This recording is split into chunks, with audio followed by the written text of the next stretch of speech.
Hello, hello. How's everybody going today?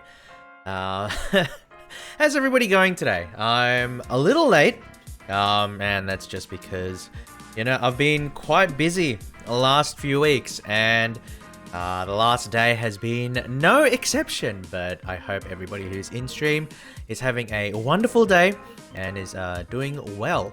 But yeah, that said, I say that, I'm busy, I've got a lot going on, but a lot of the issues that I've been having are problems of my own creation. So, for example, I'll give you guys an example. So last night, there was a certain event. There was a certain event that was happening on YouTube, and this particular event went for about an hour. But it started at 1 a.m. my time, and it finished at around 2 a.m. I think, or at least that's when I tapped out. That's when I tapped out. So it was 1 a.m. to like 2 a.m. and I stayed up for it, and I destroyed what remains of my sleep schedule, and I was completely out of it when I woke up this morning. Simply because, I wake up pretty early. I usually wake up like 6:30ish, maybe 7 if I can get away with it. And I wake up with like 4 or 5 hours of sleep, and I go do my day, do my responsibilities, take that long turtle transport commute, and get to my destination. But I do so very fatigued, let's just say. And so, on the way back as well, because the thing is, like, the turtle transportation network is not very fast, is not very fast. So my commute can often take up to an hour or something along those lines, right? So you have 1 hour going there and then 1 hour going back. When you combine it, with doing overtime and that kind of thing, then a lot of time gets wasted. And it's not a particularly fun time, right? Because I'm completely out of it. But I am glad that, the week's responsibilities, at least the daily responsibilities, are pretty much done for the week. And now I can look into the weekend and maybe, catch up on a little bit of sleep. Because when the bank of sleep debt calls for interest, you better pay up. Otherwise, you are definitely not going to have a good time, right? But so, today, we will be playing a little bit of Monster Sanctuary. So, on Monday, I played, played Pokemon Brilliant Diamond. I tried to get past Cynthia. I tried my best because I had, a few limitations, like self-imposed limitations on how I played, and it kind of screwed me over. Oh, good evening, Alistar. How are you doing today? Hopefully you're doing well. But yeah, I tried my best to beat the Pokemon League in Pokemon Brilliant Diamond, and it didn't go well for me.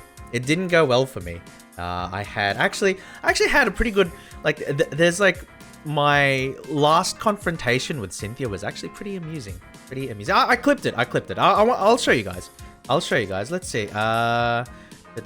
Give me just a moment to get the right video. Here we go. I'll show you guys what exactly happened. A little bit of a recap.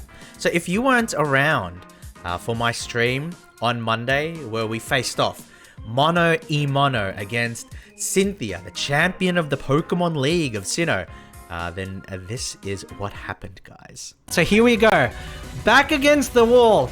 1-on-1. Azumarill versus Garchomp. End of the road. Toru versus Cynthia for the title of Sinnoh Pokemon Champion. Can we do it? Fuck, he's got Poison Jab. Oh, fuck. Alright, we living. Ah, no, it's not enough. All right. Oh no, it's not enough. No. Okay. No. Can we do it? Can we do it? No, Oh no, no! Oh no!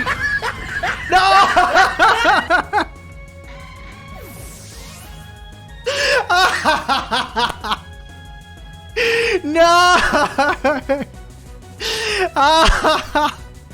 The dream is dead! Oh, the dream is dead! We got so far. We tried so hard and we got so far. But in the end, it doesn't even matter. Oh, the dream is dead. The dream is dead and so am I, guys. It's over. It's over. Alright, there we go. That's a little bit of a recap. We played for about 3.5 hours on Monday, and that's what happened as a result. Yes, A-Listar. It was truly a tragic moment. But shout outs to Jazaku, who posted that sound redeem at the absolute perfect time. You couldn't have asked for better timing. That was actually really funny. So thank you for that moment. I've been sick and napped on the couch all day. I'm sorry to hear that, A-Listar. I'm sorry to hear that. I hope that, since we're moving into the weekend, I hope that, you'll be able to get the rest that you need and that you'll be, in tip-top shape before the next week starts. So, look after yourself, drink fluids and all of that stuff. Look after yourself, because if you don't look after yourself in this life, who else will, right? Who else will? So I hope you feel better soon. I do appreciate you being here, though. I do appreciate you being here, taking the time, even if you're not feeling 100% to stop by in the stream. Thank you. But yeah, I don't know. Ever since that battle with Cynthia, I've sort of been, a little mentally scarred because I remember telling myself, okay, Toru, we need to fix up our team. We need to get a few different Pokemon and get a better composition so that when you face off against Cynthia again, you won't run into the issues that you had this time around, because we had issues when dealing with Cynthia's Milotic, because Milotic unfortunately was like a physical wall, and unfortunately a lot of my Pokemon were physical in and of themselves, which made it difficult for me to hit them hard, right? And so Cynthia was just able to chip away against my Pokemon and slowly whittle me down, which is, unfortunate, but it is what it is, right? Fighting for the Sinnoh Championship, to be the champion of the Pokemon League, is not supposed to be easy, right? Well, I mean, I guess that's the cope that I'll tell myself as, as 7-year-old children beat the game. As 7-year-old children beat the game with items to spare. I'll sit there, with my self-imposed rules, telling myself that it's okay because it's a tough fight. It's difficult. It's not an easy children's game, guys. I swear to you, it's not that easy. But I am hoping to get a little bit of progress done on the weekend in terms of revamping the team, getting a few new members in, and hopefully scheduling a stream either on the weekend or next week to give it another shot, right? To give it another shot. But today, because I have been traumatized and not really playing Pokemon for the last few days, I wanted to give something else a try. And so we come to Monster Sanctuary. And so Monster Sanctuary is something that was actually suggested by a couple people in chat. I think it was in the middle of a Nexomon stream. So I don't know, this last month or so, I've been playing a lot of these monster battler games, like the Pokemon-like games, right? Because I started Nexomon in anticipation for Pokemon Brilliant Diamond, and then when Pokemon Brilliant Diamond came out, I've just been, playing that, quite consistently. And then now we have a new game called Monster Sanctuary, and I believe it was suggested to me by Roke, and I'm not sure if Roke is in the chat right now, but Roke is one of my oldest viewers, actually. When I don't know, maybe he's into monster raising games and that kind of thing, but several months ago when I was going through a playthrough of Monster Hunter Stories 2, Roke was there most streams, in the chat and that kind of thing, and he suggested when I was playing Nexomon, I think, he suggested that Monster Sanctuary is actually a good game to try. So it was on sale on Steam recently. So I went ahead and I went ahead and bought it on sale. It was like 75% off or something like that.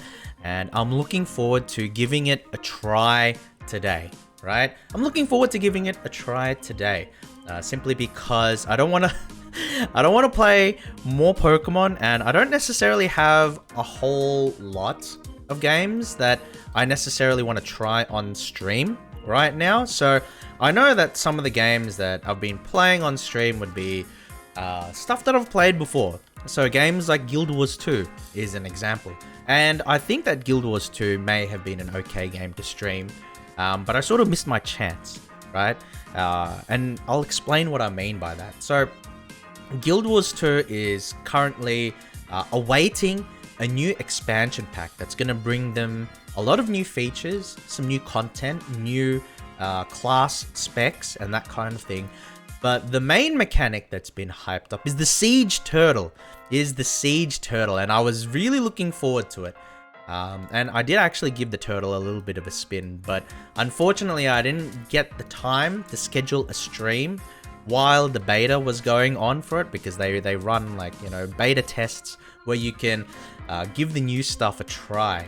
Unfortunately, I wasn't able to schedule a stream for the beta period, and so I've missed the window, unfortunately. So if I were to play Guild Wars 2 right now, it would just be like the normal stuff. And while I don't necessarily mind doing a little bit of the normal stuff, I'm going through a little bit of a tear right now when it comes to these monster battling games. So I want to give Monster Sanctuary a try. Because, there's a few people in chat who are really positive on the idea. So I'm looking forward to it. It's been billed as having Metroidvania type exploration, whilst having 3 versus 3 turn-based battles. And this is sort of relevant to me personally, because my preferred method of battling in Pokemon is actually doubles, is actually 2v2. It's not like singles, which is, like the Smogon meta or whatever, which is what most people are used to, because that's what you play inside the game, inside the campaign. But when I play Pokemon competitively, I'm used to the doubles format, which is 2v2. And even though that's not the same as 3v3, I feel like it would be, a little bit closer to what I'm used to, because there's this element of lateral thinking as opposed to like linear thinking. And what I mean by that is, if you take a look at how the competitive metagame of a game like Pokemon works in singles, right? The meta and battling is sort of based on the idea of trying to predict your opponent's moves and figuring out the best sequence, right? The best sequence of events whereby you can set up your sweepers. And that's why, right? That's why the really strong singles Pokemon players can see like 5 turns in advance, right? 5 turns in advance. However, because it's sort of like chess, because like you can only move 1 Pokemon at a time, right? So there is a limited amount of events that can possibly occur in that turn, and then navigating through that and choosing the best one, and the one that is most advantageous to you is basically, how you win battles, I guess, right? But when it comes to doubles, because you have 2 Pokemon on the field at the same time, and also because you introduce the element of team selection, because you have a team of 6. Every Pokemon team has 6 Pokemon, right? From the very beginning of the games, you have 6 Pokemon, but in a doubles battle, in a ranked doubles battle, you can only bring 4 with you to a battle, which means you have to keep 2 on the bench that you can't use. And so it introduces this level of variance that doesn't exist within singles, and it introduces unknown elements. So what that means, right, because you introduce a greater, a broader range of possible events and possible outcomes, then your decision making is actually a lot more, like finding the optimal play is a lot more difficult. And then what tends to happen is that rather than finding the optimal play and then finding a perfect sequence of events, what happens in doubles is that you actually play the odds. So you take decisions that are most likely to succeed and that can best account for what your opponent's possible range of actions are. And so what this does, because you only have 4 Pokemon, because 2 Pokemon are on the field, and because there's such a huge broad variance of, potential outcomes that can happen, battles tend to be a lot quicker than in singles. And so what happens, because the battles tend to be a lot quicker, is that there is less of a reliance on stall and defensive gameplay. It's a lot more aggressive. There's like balanced gameplay, right? But there's a lot less of a focus on stall type gameplay because, for example, if you have a Pokemon that is really, really defensive and your opponent can't break through it, then you can just set up all day long, right? You can just chip away and that kind of thing. However, if you have 2 Pokemon on the field and then you have a Pokemon that's really bulky, really defensive, then your opponent can punish you just by focus firing the other Pokemon, right? And then so a lot of support-oriented Pokemon tend to run into something called all my friends are dead syndrome, which means that they don't have any partners to actually win a battle with. And so that's something that's a lot harder to accomplish in doubles. So the nature of the battles are a lot more aggressive, right? And for someone like me, a turtle, right? Turtles don't have long and complicated thought processes, right? We rely on instinct. We rely because it takes us a long time to do anything. So it's best that we don't take a long time to think, right? Because it takes us a long time. If it takes us a long time to think, it'll take us even longer to actually, do anything at all. And so in order to cut down on the amount of time it takes for us to do anything, we don't think about things for very long and very often, right? We just go on instinct. We unga bunga. And that's definitely why I tend to like doubles more, because it's a more aggressive kind of format. And so I think that when it comes to Monster Sanctuary, so let's bring this back around. When it comes to Monster Sanctuary, which is supposedly a 3v3 format, I don't know if it's necessarily going to be a lot more aggressive, but I do like having multiple, increasing, having a broad, potential, outcomes, because to me personally, it leads to more interesting gameplay. And that's essentially what I like about Pokemon so much. Everybody talks about oh, Pokemon are cute, Pokemon are cool. And yes, they are. There's very few Pokemon designs that I actively dislike. A lot of Pokemon are just really cool, really cute, and that kind of thing. But what really anchors me to the Pokemon franchise, let's say, is actually the battling system. I have a lot of fun with it. So I'm hoping that Monster Sanctuary can sort of scratch that itch, because I have been playing Nexomon, right? I have been playing a little bit of Nexomon, and I've been doing it on stream as well, obviously.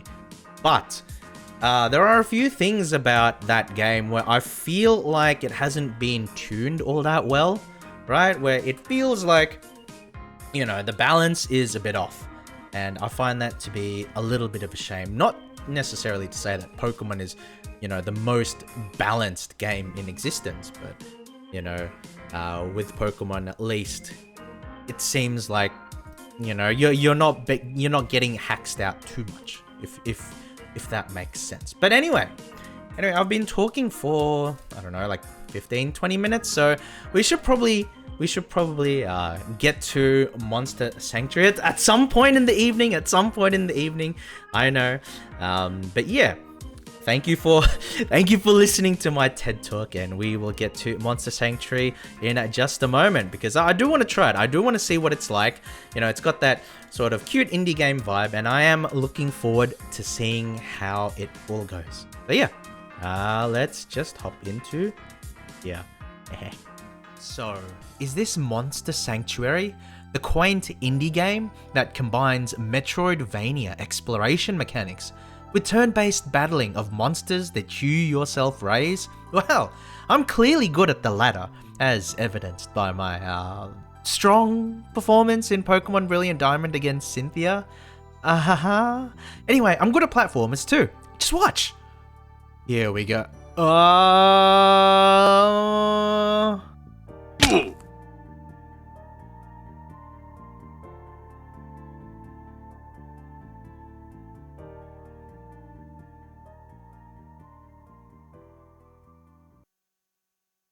All right, there we go. There we go. And now you guys, and now you guys have a little bit of an understanding as to why I started my stream a little bit late today. I was working on this shitty shitty 30-second little clip. Nah, it's very cool. It's very cool. Like, I don't know. I have fun messing around with like video editing and that kind of thing. Sorry, I'm just plugging in my controller. But hopefully the audio worked, because if the audio didn't work, then just like the clip, I'm gonna jump off a cliff, you know?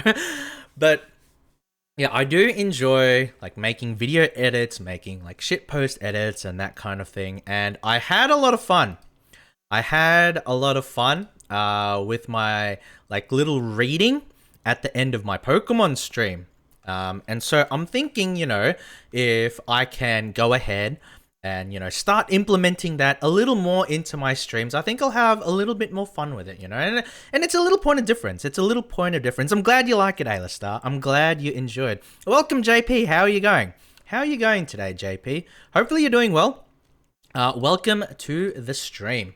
But yeah, I don't know. It's like, is this bad to say? It's like, oh, I don't know.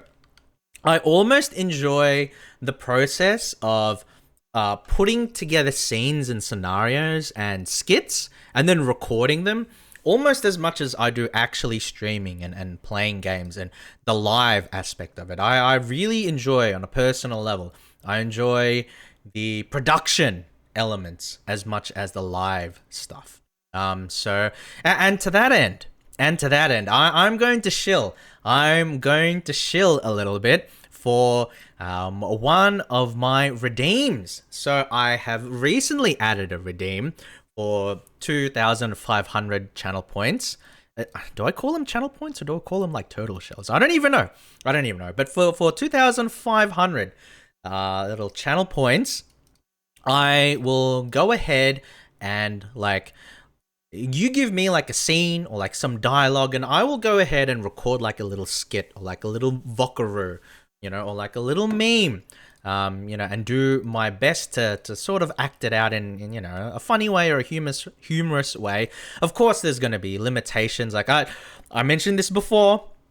I am not gonna start, you know, reading out your erotic fan fiction on stream or anything like that. But, you know, if you have, you know, a funny scene or like a copy pasta or that kind of thing, I'd be happy to put together a scene off stream and then, you know, read it out or showcase it, you know, on the next stream. And so that's why I have the redeem there for 2,500 channel points. And that's what it's there for, you know, just to, because I enjoy doing like the little skits and that kind of thing, but you know, it's more fun.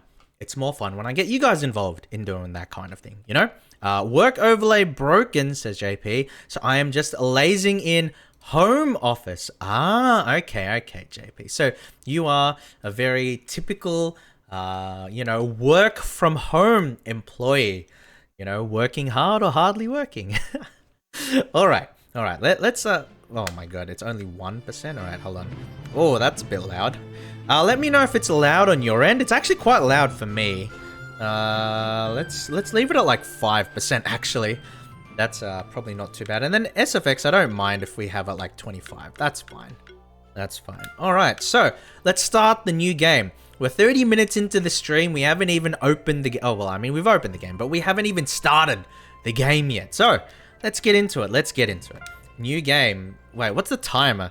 Timer for speedrun purposes? I don't know. Like, turtles can't even run. So, I don't think that this would be too great for me. But, we'll just go new game. Okay. So, choose character visuals. And I'm assuming this is like the difference between male and female, maybe? So, let's just go with this one. Name your character. Well, the character is obviously going to be Toru. So I'm happy with that. But yeah, it's good to hear that you're just lazing around, JP. But when you say the work overlay is broken, you know, does your work know that?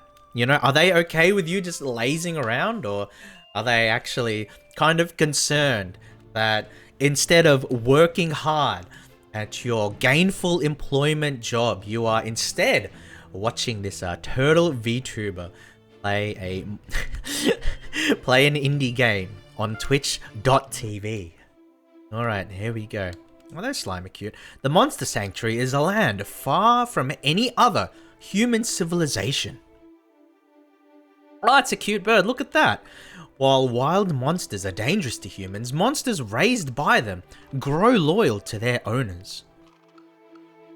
Alright, alright. Wait, oh, I just noticed looking at looking at my OBS, I just realized I'm wearing my Lucas hat from the Pokemon streams. Oh, I should probably get rid of them at some point. Many of them have learned to raise and train monsters. So it's not just a sanctuary, it's a monastery. Or monstery, if you will. Alright. Ah, cool. Choose a familiar of your bloodline. Ooh, cool. So, we have the water and wind-based spectral wolf. We have the spectral eagle, fire and wind. We have the spectral toad, earth and water. And the spectral lion, fire and earth. A co-worker who's also in home office asked me if I've got issues. I confirmed and am waiting for a fix. Ah, okay. That's all right then, right? Because when it comes to employee hijinks at the office, you know, if you have more than one employee suffering the same problem, then if it all goes wrong, you just blame each other, you know? So there you go. So you've got cover, my friend. You've got cover. I think I want to go for the spectral toad. Like, when it comes to elements, if we talk about, you know, the 4 elements that are seen in a lot of media, so like, you know, earth, wind, fire, water, I tend to empathize the most with earth and water. I mean, for obvious reasons. I'm a turtle, right? For obvious reasons. So we'll go with the spectral toad. I know that there may be some people in chat who like the wolf or who like this firebird, right? But we're gonna go with the toad. You know, we're gonna go with the spectral toad. Trying to think of like, you know, like a neat pun to go with that, but I can't think of anything, so let's just select it. Choose spectral toad as your familiar. Yes. Alright. Oh, okay, so there's like 4 trainers already, or tamers. Tamers, right? Among the most prestigious monster keepers, there are 4 prominent old bloodlines tied to the Monster Sanctuary history.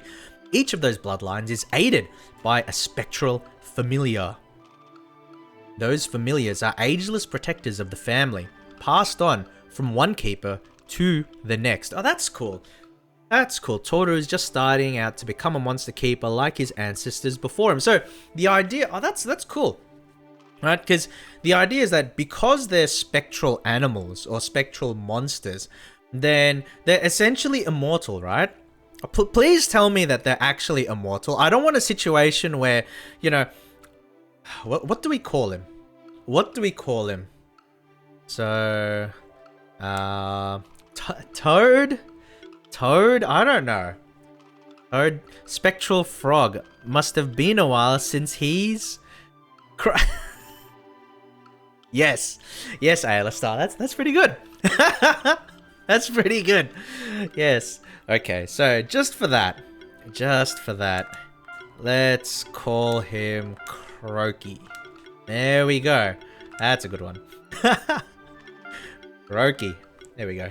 So we have named our spectral toad, but that's cool, right? Because in a lot of like the monster raising games, I guess you hatch, you know, your monsters and that kind of thing, or you catch them, and then you know you build your bonds with them.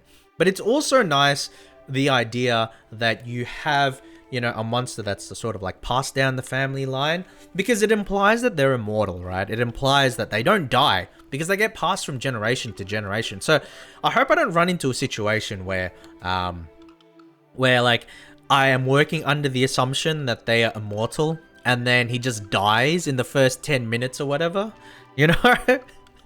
I really don't want that situation, but we'll name him Croaky. We'll name him Croaky for Alistar's nice little pun there. Thank you, Alistar. Monsters are wild things. The only reason I'm helping you is the bond I share with your family. Most monsters are less inclined than me to help you. That is why you must always raise your own monsters. They will grow alongside you just as I will, and they will fight for you.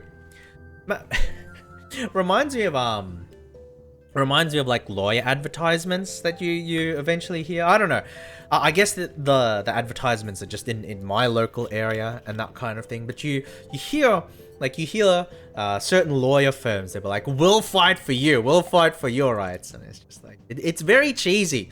It's very cheesy because we all know what lawyers are after. Lawyers only want one thing, and it's fucking disgusting.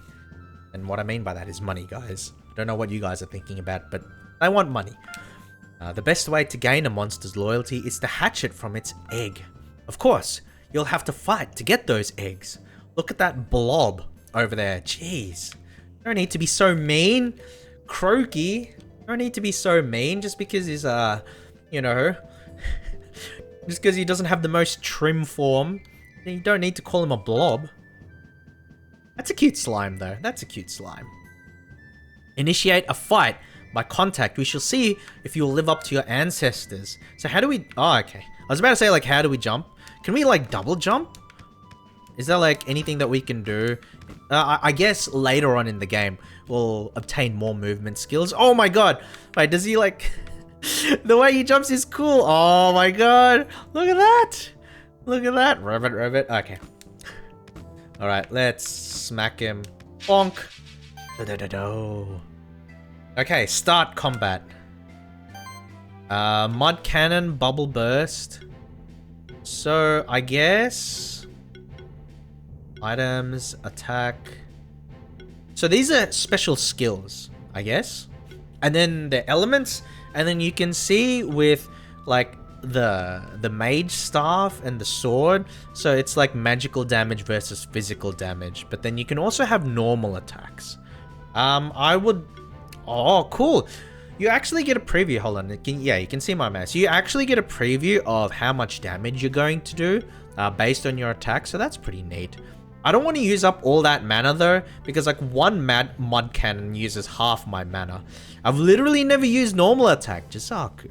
Really? Is it that useless? It doesn't look that bad. All right, fine. We'll use bubble burst. Yeah, we'll use it against the... Wait, hold on. It resists water, so we'll use mud cannon, actually. Yeah, we'll use mud cannon, actually. You restore MP at the start of your turn. Ah, okay. Okay, there's a mana regen stat. So, Jisaku, since you are here, and since you are, obviously an expert at this, would you be able to enlighten me as to, like, how the combat works in this game? Like, obviously it's turn-based, but does it work on speed stats, or is there, like, a set turn order on that kind of thing? Or, is it really just determined by your statistics, right? Because that's what I want to know, because it actually changes, like, the complexion of how the combat works, depending on how the game determines attack order, right? Your team goes first in any order, then the enemy team. Oh, okay. Okay, that's interesting. That's interesting. Okay, we'll use mud cannon. If the game will let me, on the blob. Oh my god, look at the way he's looking! That's cute. Okay, you did a decent amount of damage, but it's not too bad. Trainer battles, you go first, but you only get 2 monster moves for the first turn. Only 2. Okay. Okay, so you miss out on one of your monsters. Okay, fair enough. Fair enough, Jisaku. Thank you. Thank you for the help. Look at his tongue. Like the way like he's having a good time. That did a lot of damage. But you're right when it comes to the mana. I think it's like you recover half your total MP, and then my total MP is like, pretty high. So we'll go hit him. One more attack. Bubble burst. Okay, that's not going to do much. Yeah, because we resist that, right? And then, so, do we have any items? I guess we KO this thing, right? Nah, it's a stat you can bump up with equipment. Ah, okay, okay. So I guess we just attack here, right? There's no, like, Pokeball mechanic or anything. It's just you demolish them and then you get eggs as an item after, maybe? Oh, you got Thanos. Look at that. Only 2? Wow. Only 2 stars? Only 2 stars. Ooh. Game is calling me second rate. Blob egg rare. Very nice. Oh! Oh, I didn't realize that just consumes it immediately. There we go. You received a blob egg. Now you need to hatch it. Open the inventory. Oh, okay. Okay, so inventory, blob egg. Okay, so it doesn't hatch it. Hatch to receive a blob. So we can hatch straight away. Hatched blob. Look how cute he looks. Look how cute. Okay, no, I'm not going to call him blob. I want to call him... I don't know. What should I call him? Should I start naming these monsters after you guys in chat? Maybe I should actually. Maybe that's the better route. So we're gonna call the blob, I think Alistar, because Alistar had the pun which helped me named Croaky. So Alistar is number 1 right now. Jasaku. Taco Sit. That's not a bad idea either. But I want to name it after people in chat, if that's alright with you guys. So we'll name our blob Alistar. Taco Sit's not a bad idea though. That's actually pretty clever. Shame Kenjo is not in the chat as well. I'm sure he would enjoy that as well. Alistar's not too bad. Like, the HP is pretty good. Check the frog skills tree. I've never seen it. Alright, we'll take a look at the skills. So these... Oh, okay. This is pretty complicated. Well, not necessarily complicated, but this is pretty in-depth, right? It reminds me of... I don't know, it's like a perk tree, I guess, a skill tree. That's pretty cool, though. Excuse me. Ah, okay. And then you can only pick one or something. So here we have Mud Cannon, and then this is like an updated Mud Cannon. Oh my god, cute. Welcome to the stream, Shive. How are you doing today? How are you doing? Yes, it's very cute. Very cute. Okay. And let's see the slime. Let's see the blob. Things. Alright, that's cool. Oh, this is like a support kind of thing. Reminds me of Total War General skill tree. I guess, JP, that's potentially not a bad way of looking at it. Because you have like different areas of specialization, right? So I guess that's not a bad way of looking at it. Okay, so let's see. Alright, we can check all of this stuff later. It's not necessary right now. But yeah, how are you doing, Shive? How are you doing today? Alright, that is your first monster you hatched by yourself. Right now it is weak, so you'll need to train it. There's much more for you to learn. You and that blob are quite alike. Let's continue on the Keeper's Trail. It will lead us to old Buran, an old friend of mine. He is a patient teacher to all young keepers who seek guidance. I advise you to listen to him very carefully. What if I don't? Can we... Okay. So we can actually switch around like the order. But I think it's fine having the blob up first. Having Alistar up first. Simply because, you know, he needs XP. Needs a little bit of XP. Oh, there's more here. Alright. Stomped. Stomped. It's Friday. Yes, it is, Shaf. Yes, it is. It is definitely Friday. And hopefully you're doing well today. You know, what have you got planned for this weekend? If you don't mind telling me. Hopefully you have, you know, either a relaxing weekend or, you know, some busy activities to, you know, meeting up with friends and that kind of thing. Because, you know, places are starting to open up a little bit more. Looks like Croaky is a tanky support. So you want a glass cannon he can enable. So I assume there would be like skills and moves that allow you to soak up damage or gain aggro, and then you could place them next to like, you know, a glass cannon to do like a lot of damage, right? Alright. Ooh, Arcane Bolt. Yeah, so heal. So this is like a full-on support character, but we'll go with Arcane Bolt, and then we'll focus fire the blob at the front, right? Oh wait, where's my other turn? Do I not get the other turn? No, I do. Okay, cool. And then we'll go with Mud Cannon because we know that the blobs resist water. So ideally we go for that. Yeah, there we go. I'm gonna play more It Takes Two later when my friend gets home. Oh, by the way, Shive, I don't know if anybody would be like watching this kind of thing because, you know, haha, Game Awards meme and that kind of stuff. But didn't It Takes Two win like a big award, right? I'm pretty sure, because I remember one of my friends telling me before I finished up work today. One of my friends told me that, you know, the developer for It Takes Two, like the lead developer, had like an acceptance speech on stage, and then he was like he went off on the Oscars or something along those lines, right? Because I think that's what he did last year, and like he went off on the Oscars again. I'm not sure if you guys watched. Did anybody in chat? Did anybody in chat watch the Game Awards? Oh yeah, I think I saw it on Reddit. Ah, okay, yeah, cool. Cool, because like, I don't know, I find it kind of funny. Like me personally, like I haven't watched the Game Awards this year. I haven't watched the Game Awards this year because I don't have like a huge amount of interest in like the award ceremonies and that.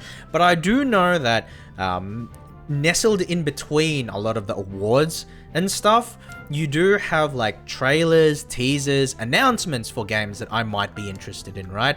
But just simply because of like, you know, how my day has been, I haven't had the chance to sit down and take a look at it.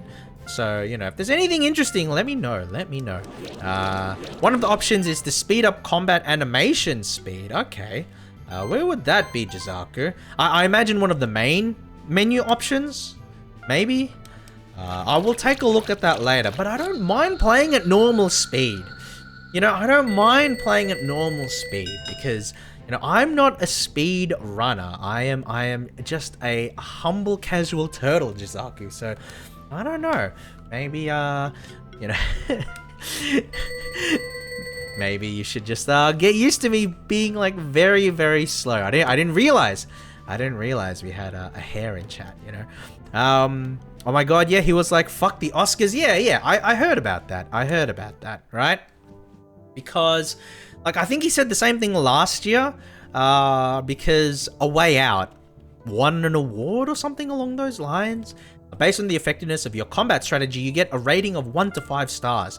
Earning a higher rating increases your chances of getting better drops like rare monster eggs. Alright, that makes sense. Yeah, I probably regen health over, you know, after the battle is over. Input, I guess, or it would be under gameplay, so combat speed. There we go.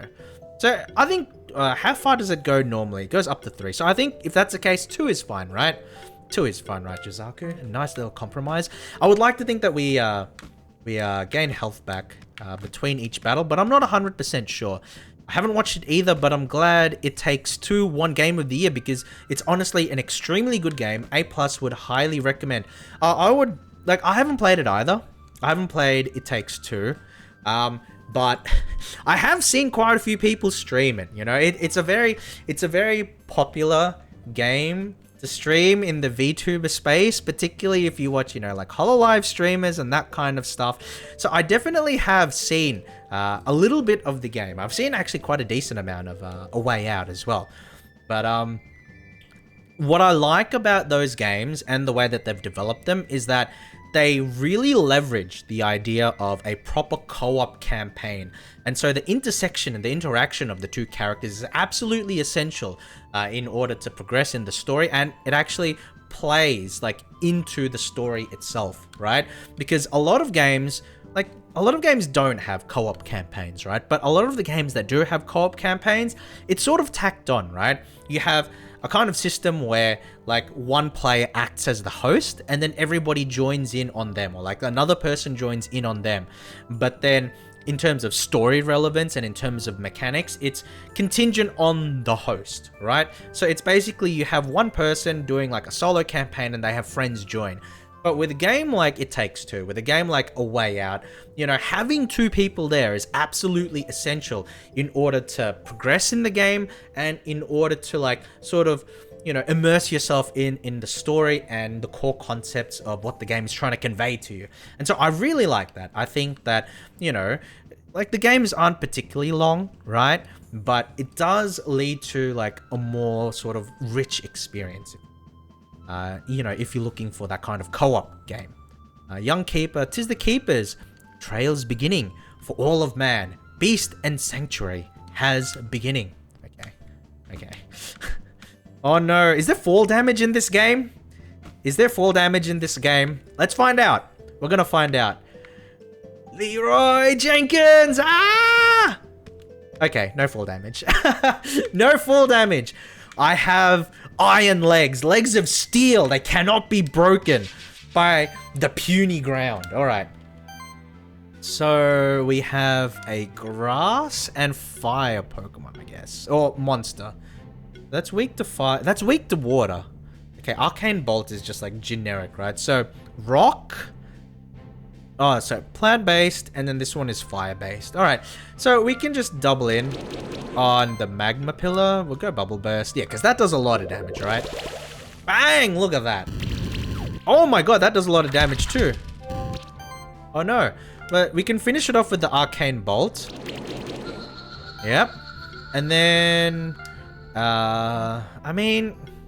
We'll go with Bubble Burst. Yeah, we'll go with Bubble Burst. Like, it does a reasonable amount of damage. My poor Alistar, he's getting hurt quite a bit. He's getting hurt quite a bit, but we're gonna attack for one more turn. We're gonna attack for one more turn. Oh, Tackle does a lot of damage, actually. What the heck? Bang! Debuff comp can be crazy strong too. So, like, AoE debuffs and that kind of thing, Jizaku. Makes sense. Makes sense, because, like, with multiple monsters on the field at the same time, you know, you can have the synergy, right? And so the idea is that you can have, you know, you can stack together debuffs together, and then when you actually attack, then, you know, it takes advantage of all of those negative multipliers, right?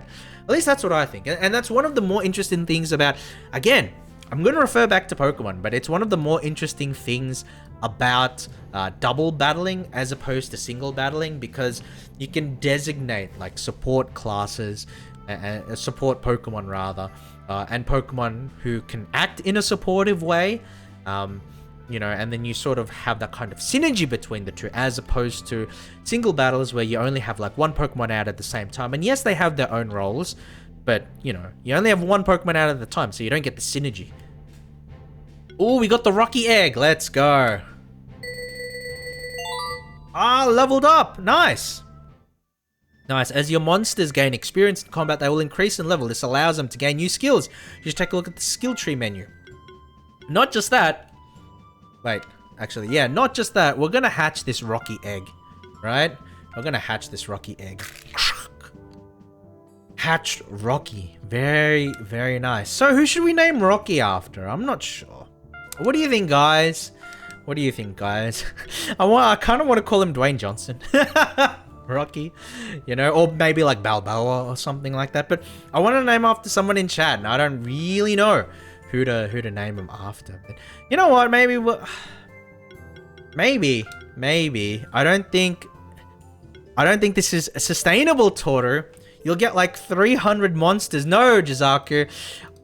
No, Jizaku. I think you're wrong. We just have to get 300 people in chat. We just have to get 300 viewers, and then it will be easy. There you go. Rocky looks like he will miss Fauna. Wait. Ooh, JP. You know, no, we'll call Rocky JP. All right, that works for me. That works for me. We'll call Rocky JP. There we go. I think that works. That, you know, that works, right? Because Rocky will miss Fauna and you miss Fauna. So there you go. Thank you for volunteering your nickname, JP. All right. So now we have, ooh, a skill point. So let's go for skills. Let's see what we can get here. So the punch combo, physical, mana regeneration looks nice. So that's a passive. Improved defense, that's also passive. Spore. Applies weakness, that looks powerful. Restore looks okay too. So I guess we can unlock using this thing, right? What do we got there? Mana plus, punch combo. Nah, I'm not really interested in that. I like Spore, because Spore does like elemental damage, but then it also applies a debuff. So I think that's pretty useful. So learn Spore. The thing is, again, I got Pokemon brain, so I keep thinking Spore is the same as in Pokemon. Okay, let's see what Croaky can learn now. Heal, I don't think we need heal. Toxin, every hit has a 10% chance to apply poison. That's pretty cool. Tackle level 2, taunt. When an ally would be attacked, 25% chance to redirect this attack to this monster. So this is what Jizaku was talking about earlier when he said that this is like a tanky monster. So we can use it to soak up damage. Mana proc. Each attack triggers an additional hit equal to 50. Wait, that's really... Wait. Every attack triggers an additional hit equal to 50% of max mana? That's really strong. What the heck? That's so powerful. Wait, no. Surely that's not what I think it is. Attack equals... Ah, okay. Okay. But that's still fine though, right? Like an extra 50%. Like an extra 50 damage. That's not bad. Poison glands. Oh, that's not... I mean, taunt's not bad. I still want to take mana proc. Actually... Maybe Bubble Burst level 2 is probably better. Or even Tackle. Yeah, Tackle is actually probably really good because it ignores, like, defense. Alright, cool. So we leveled up our boys. And now, you can reset for really cheap, Toru. Don't stress about it. No! I will continue to stress. I will continue to overthink. And I will continue to give inordinate amounts of thought to every single skill point that I get in this game. And there's nothing you can do about it, Jizaku. What do you say to that, huh? Alright, let's go! There we go. Obtained Cestus. Oh, okay, so we can get ourselves something, right? Or can we equip them? Do we equip the monsters? Oh! We can! Okay, cool. So they get equipped with like weapons and stuff. Interesting. Interesting. How are you going? Hey friend, you were just starting as a monster keeper, right? Did you find some equipment for your monsters already? You can make your monsters stronger by equipping them. Yeah. Okay. Obtained kunai. Let's see. Oh, that's pretty strong. Yeah, the mana regen's good too. The mana regen's pretty good too. Can I reach there? I don't think so. Ah, no. Or is there like a way to like... No. Okay. I want one more try to like hit the right thing. No. Okay. Unfortunately not. Time to tongue punch some monsters without cestus. Oh man. That's Yes. Definitely. Oh, wait, hold on. Definitely. I do think that you know, that might be a bit of a sticky situation. I don't know what skill it is. I mean, hotkey. Check what abilities your mons have. Oh, they have abilities? Like, special things? Like, skill? No. Skill. That's the normal menu, right? But you can switch your lead mon for their field abilities. Ah, okay. I guess Croaky might be good. Because we can switch him there, right? I guess their abilities might be on... status? It was the first one you press that shows all your mons. What, this one here? Status. Yeah, so that's like this one, right? And that's fine. Team, maybe? Skills? No, but the skills just default to like these ones. No, it shows them on the grid. Oh, this one here. Oh, okay. Activates water orbs. Okay, I can't do anything with these ones. These ones can't jump. We're gonna go down here, because there's another person there. Hello, fellow keeper. Did you know that every single one... Yeah, okay. There you go. Indestructible wall. Okay. Use monster ability. So, we... use that. Nice! There we go. Obtained a vital ring. That's a lot of health. Yeah, we can't jump up there, unfortunately. We'll probably get there later. Or, hold on. Try the rock? Oh. Alright. Well, like this rock here? Yeah, okay. Never mind. Let's equip this item too. And we'll put it on Alistar because he's a little bit lower level. So we'll go... There we go. I mean, your Rockmon activates ground switches. I mean, okay. Ah, okay, cool. So you can, okay. That's neat. Oh. What? Why did it go so far off? Okay. Maybe here? That's not what I was looking for. That's, yeah. Okay. Cool. Oh man, I'm wasting so much time doing this. Is that far enough? No, it's not far enough. Womp womp. There we go. This should be able to get us up there. No? Really? Oh, game. You don't have to keep going on that menu? He's out with you now? Yeah. Okay. Let's try there.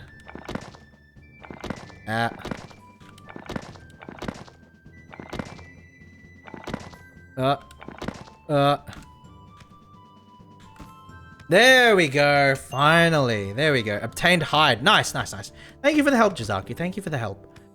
All right. Oh, let's get that bird. Let's get that bird. Play a turn. All right. So we know that these slimes resist. Oh, yeah. Let's smack this silly bird. Wait, does tackle do AoE damage though? No, it doesn't. All right. We'll use mud cannon. Take out the bird. I'm so not used to the idea of like ground moves being super effective on like flying monsters. That is honestly just something that is like an alien concept to me, and I can't get used to it. But that's fine. That's fine. So we got rock. Oh my god, that does so much. Like that actually just takes it out. Heck yes. Leaf slash. There we go. Let's go, JP. Taking out the birds. Very, very nice. Okay, now we can arcane bolt one of the blooms. He healed! This slimy little bastard. How dare he heal the damage that I did to him? Alright, let's focus him down. Bang! Big damage. Big damage. Alright, punch combo. Whoa! Very nice. And then we can finish it off with the bolt. Nice! Okay, arcane bolt. I'm okay with that.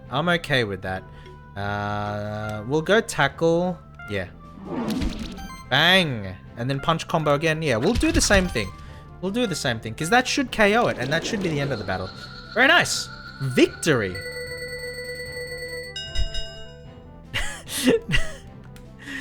Oh, unfortunate we did not get the bird egg. I was hoping for the bird egg, actually. But Alistar leveled up, which is nice. Very, very nice. So we're going to go and we're going to check out his skills. And what does he have? We don't need Bubble Burst. That's kind of unnecessary. What is this? Acid Rain. Water damage, but it applies Armor Break. Or Slime Shot. Applies Poison. Well, that's really good, actually.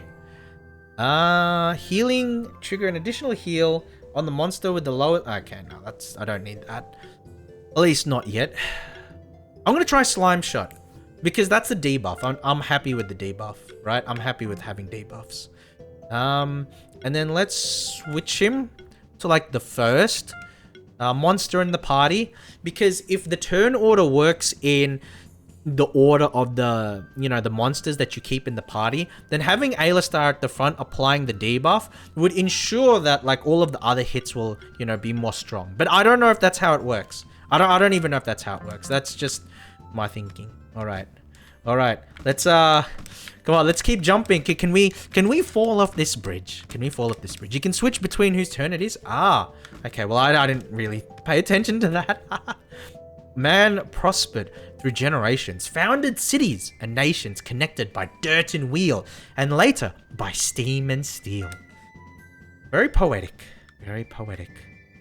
Okay. No. That's probably enough, right? Yeah, there we go. Nice. Obtained a bracelet.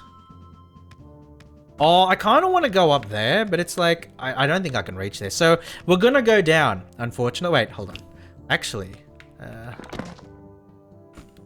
There we go.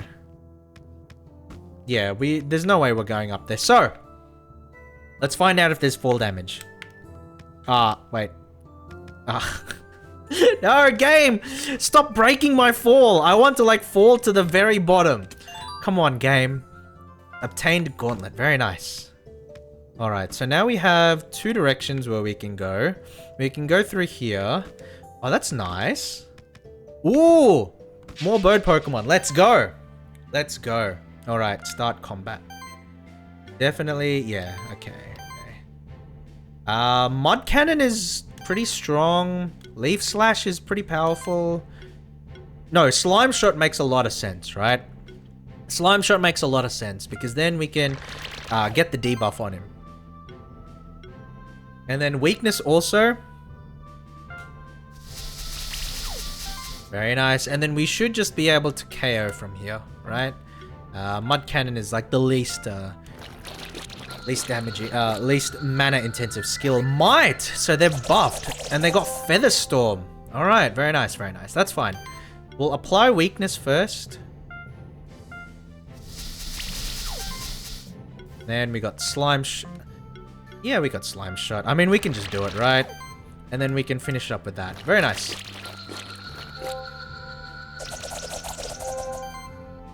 That's pretty cool. Alright. Alright, cool. So we're able to beat these guys in 3 turns. That's not too bad. That's not too bad at all. Oh my god, the way that all the slimy sound effects go off, like, it's kind of unsettling. I'm not gonna lie, it's a little bit unsettling, but that may just be me. May just be me, guys. We got the 4 stars though. We got the 4 stars. Vero Egg! Yes! We got the Vero Egg, guys. Now we can get ourselves a nice little burb. Very cool, very cool. Alright. Inventory. Vero Egg. Hatched Vero. Which is nice actually. And I do think because Jizaku has been so helpful, we're gonna name the bird, the cool bird, Jizaku. There we go. There we go. Let's see what Jizaku can do, though. I love this little bird. Good. I'm glad you like it. I'm glad you like it. Very cool. Let's see what we can do with him, though. What skills has he got? Beating. Jeez, very violent, Jizaku. What's going on here? Might. That's a very good buff, actually. Applies sidekick buff to the whole party. Combo buffing. Oh, every buff action applies 1 additional random buff. Isn't that really powerful? Because this applies might to the whole party. And then so if you do this, then doesn't it apply an extra buff to the entire party? Or does it only apply like 1 extra buff that is like random amongst the party? Because if you're essentially getting like buff action, so you basically get 2, right? You get 2 buffs because it's every buff action apply. Oh, 1 additional random buff. Okay. But then who receives it? +1 at the end of the action. Okay. Feather Storm's pretty good.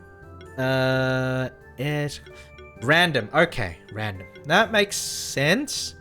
But I still think that's really strong. I'm taking this one. Oh, hold on. What skills does he have? Airsicle, so that's wind.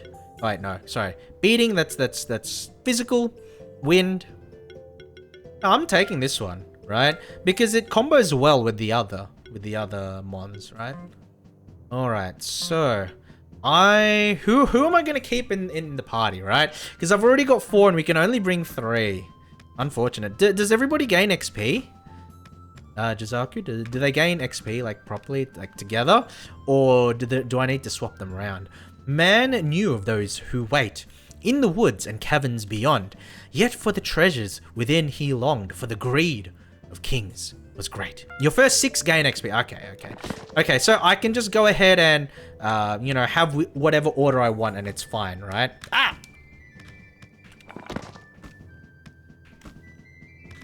Okay. Maybe a bit higher? Oh, come on. Womp womp. Oh, right, I do have a bird now. Yeah, that's a good point, Jizaku. That's a good point. Oh, wait, hold on. How does it work? Wait. Hold on. How does it work here? He only lifts me like half a centimeter. Is it just because he's weak or I'm heavy or something? Like, hold on. Levitates the player. So it's like, it takes him over one thing, but it doesn't necessarily raise him up that high. Use him mid-air. Oh! Oh, that's tough. Okay. Oh, okay. This is where, like, if you're good at, like, Metroidvanias, then that's easy. But for me, like, I am... Oh! Wait, no. Oh.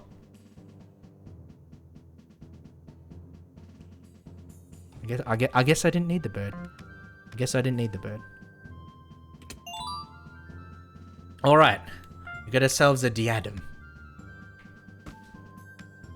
Alright, now... Alright, let's attack these magma slugs, right? What are they called? Magma pillars. And one rocky. But I actually want to give Jizaku a little shot. I want to give Jizaku a shot. So we're going to put Jizaku in. We'll get Kuroki in. And probably JP? Maybe... No, JP's weak to fire. So we'll go with Alistar. There we go. Definitely might buff the entire party. Yep. And then, yeah. Then we see that, Kuroki got, like, the additional buff as well. So we can go ahead and then just hit this magma pillar, because it's going to do a heap of damage. Wow, look at that. That's a lot of damage. Alright, Arcane Bolt now. Unfortunately, it won't be enough to KO, but, I mean, it's pretty good. Like, we're almost there, right? Barrier, that's fine. Burn! Oh! Jizaku, no! That's fine. That's fine. You can only have one monster effect out at a time. For the most part, it won't let you combo their field abilities. Okay, that makes sense. That's actually a good thing, you know? Actually a good thing. Like, you shouldn't have a situation where you can just combo their abilities like that, you know? I mean, it makes, like, map traversal a little too easy, right? So, there we go. Got a little bit of poison. Oh, man, this Ignite. Jizaku's taking a beating, if you will. Alright, it should KO there. Very nice. Mud Cannon. Wait, no. Probably Tackle. Tackle does a lot. And then... he resists that, though. We're gonna heal Jizaku. That does a lot of healing. Very nice. That does a lot of healing. Alright. Bubble... No, Tackle. Nice! Got him! 3 stars. No eggs. Unfortunate. Ooh, we got some levels, though. We got some levels. Imagine them making you combo the abilities of all 30 of your mons. That would be sick, though, right? Because, like, you imagine you're, like, mid-air, and then it's like, bam. You know? And then bam. And then bam. That'd be cool. That'd be sick for, like, speed runs and that kind of thing. I'd be up for that. I mean, okay. To be fair, my skill when it comes to Metroidvanias and that kind of thing is actually pretty bad. Pretty bad. Rogue, welcome. You returned checking the new updates. Welcome back. How have you been? This is the first time I've opened the game. I actually got the game because I remembered your recommendation. And Jizaku was also very enthusiastic about me playing this game, so I decided to give it a crack. And I've only just started, so I don't know, like, what the updates are like and that kind of thing. But yeah, I've only just started. But welcome back, and how are you doing today? Rogue? Hopefully you're doing alright. Can we go through here? Does anybody have any abilities that can get rid of this? Levitates... I mean, I don't think that would work. No, that doesn't work. Okay. There will be like a monster later that allows us to take care of that, right? But yeah, like comboing all 30 of the abilities would be pretty neat, actually. Because it's like... I don't know. It's just how I feel personally. Like, there are a few games that I play. Where I enjoy the idea of like speed running and chaining together abilities and that kind of thing. It's funny because I'm not particularly skilled, right? I'm not particularly skilled at like video games or speed running or even that kind of thing, but I enjoy it. You know, I enjoy the idea of it because it's really fun to watch, you know, people who are really talented and skilled at a game just absolutely demolish it. And the idea of chaining together abilities in a really smooth way, in a really natural way, is just, you know, it's really cool to look at. You chose Toad, my favorite starter. Yes, Toad. I do have an affinity for, like, if we talk about the elements, the ground types, the water types, I do have an affinity for that. But I'm glad that he's your favorite starter because he looks really cool too. I like him. I like the sort of like the spectral, you know, like the spectral mist on the back and everything. Like, that's really cool. Okay, so I think we can choose. Let's see. Is he resistant to water? And they're like resistant to grass. Okay, we're gonna put Jizaku in. I actually probably want to take Croaky out. And the reason is just because like he doesn't work that effectively against. Oh shit. Didn't mean to do that. He doesn't work that effectively against everybody else. So we'll do that. Go Might to buff the party. Blop, blop, blop, blop, blop. Punch combo is not too bad. But Spore is probably ideal on maybe the slime. Level 3 blob. They're actually getting pretty powerful. And then we can hit it with the arcane bolt, I guess. We can hit it with the slime shot because that also applies a debuff. Yeah. Okay, this is going to be a little bit rough because they're actually stronger than I am in terms of everything, right? They're like all level 3. My mons are like level 2 or 3. No, we'll just go punch combo, take it out. Very nice. So Rocky is incredibly powerful here. We'll just go with that to get the poison. Oh, punch combo. Whoa. Oh, damn. Damn, this neutral damage doesn't do a whole lot. Jeez, Jizaku needs to get stronger. What's going on here? I've tried using all the starters, but Toad's the one that carried me to the end of New Game Plus. Nice. Very nice. That's very cool. I like that. I like that because like that indicates that the starter ends up being still powerful at the end. And that's something that I really enjoy, right? Because you develop a bond. You develop a bond with your monsters. And so the idea that he can carry you until the end of the game means that you're going to be staying with them until the end of the game. And that I personally really do like because it means that the game respects the idea of you know, having bonds with your monsters, you know, and that's what I really do. That's one of the things that I do enjoy about these sorts of games. Like, for me personally, because I'm a competitive Pokemon player mostly, and that kind of thing, I do think a lot about, in terms of the meta, in terms of battling, right? But when it comes to games that are outside of my wheelhouse, so when it comes to games that I'm not personally familiar with, then what I really do gravitate towards is like the story, is the lore, is the connection to the monsters that you befriend. And so if you're telling me that, you know, you can carry it to the end of the game on New Game Plus, then that means that the developers respect the idea that you use, you know, monsters that are close to you and that you don't just simply discard them once a stronger one comes along. So I like that idea. So thank you for telling me that, Roke. Thank you for telling me that. All right, very nice, very nice. We got some good XP. No eggs, unfortunately, no eggs. But we have 3 monsters that have skill points. So let's take a look at what we can do now. Let's take a look at what we can do now. Okay, so this is Alistar. I mean, I think Magic Proc's not bad. Heal is pretty solid, but we don't need it. Additional heal on the monster with the lowest health equal to 30. So, would you guys be able to tell me, like this combo healing trait, right? Healing actions trigger an additional heal on the monster with the lowest health equal to 30% of magic value. Does that mean monsters in your party, or does that mean monsters in general? Because, like, I don't want to run into a situation where I accidentally heal opposing monsters because of the trait, right? I don't want the skill to accidentally heal enemy monsters. However, if this means your party, okay.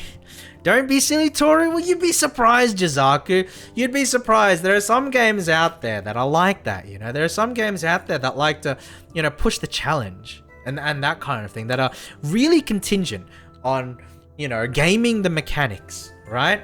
So I just want to make sure. Because in that case, this means this is like a de facto like AoE heal. And it's not necessarily, but it does mean that you can get secondary healing abilities off that. And I think that's pretty useful for this slime. You know, it's pretty useful for Alistar. So we'll go ahead and do that. For JP, what can we do? JP's pretty powerful, actually. Pretty powerful. But I did notice that, like, towards the end of the fight, I was starting to run out of mana. So maybe we'll do mana regeneration. Cleanse is a pretty cool, you know, ability. Let's see. Defense proc. Nah, I'm not a fan of that. I think mana regeneration. Let's see. What's his total mana? 76. So 20% mana regeneration. Like half of 76. That's 38. So, you know, 7.6. So 7 or 8. That's probably not worth it. Equipment can buff mana regen too. Good point, Jizaku. I actually think raising his attack, because JP seems to be the most powerful physical attacker I've got at the moment. What's this? Heal, restore? Yeah, I don't really care about that for the moment. So we're gonna learn attack plus. So we'll go for that. Croaky. All right, now we can take a look at what he has here. Ooh. That is cool. Yeah, well, we're definitely unlocking heal so that we can get some of these defensive buffs. So we're definitely doing that. There we go. All right, nice. Cool. Thank you for the help. Actually, so I don't know if you guys have heard of the game. So, like, this is just an open question out there. Have you guys heard of Cyrilium? And so it's like another monster hunting or monster battling game, but it has a lot more RNG elements, I believe. There's like, it's also another indie game, right? And it's called like Cyrilium Ultimate, like Cyrilium 3 Ultimate, I think is the current version right now. So like, are any of you guys familiar with that? This is the path to the Keepers. We should continue on the Keepers trail and visit Old Buran. So we're not gonna go there. So he wants us to go down here, I guess. All right, that's fine. Open. 10 copper, and then wait, there. Wait, I'm not gonna be able to get up there. What the heck? I got Cyrilium 3. I'm still in World 4. Okay, cool, Rogue. Cool. What's your impression? What's your impression of the game, Rogue? I am interested because I took a look at it earlier when I was looking for games to possibly play, right? When I'm looking for games to possibly play that are like monster oriented, and I did see Cyrilium, and I was wondering, like, I wonder if it's any good. Wow. So how's that gonna work? How's this gonna work? I don't have the brain for this, unfortunately.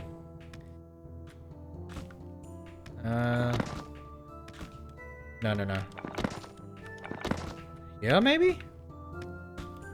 Wait. No, definitely not. It needs more of like... You missed everything on the left? Wait, what did I miss everything on the... Oh, wait. Is there like... Wait, hold on. Is there like... ways to get through? Wait, what do you...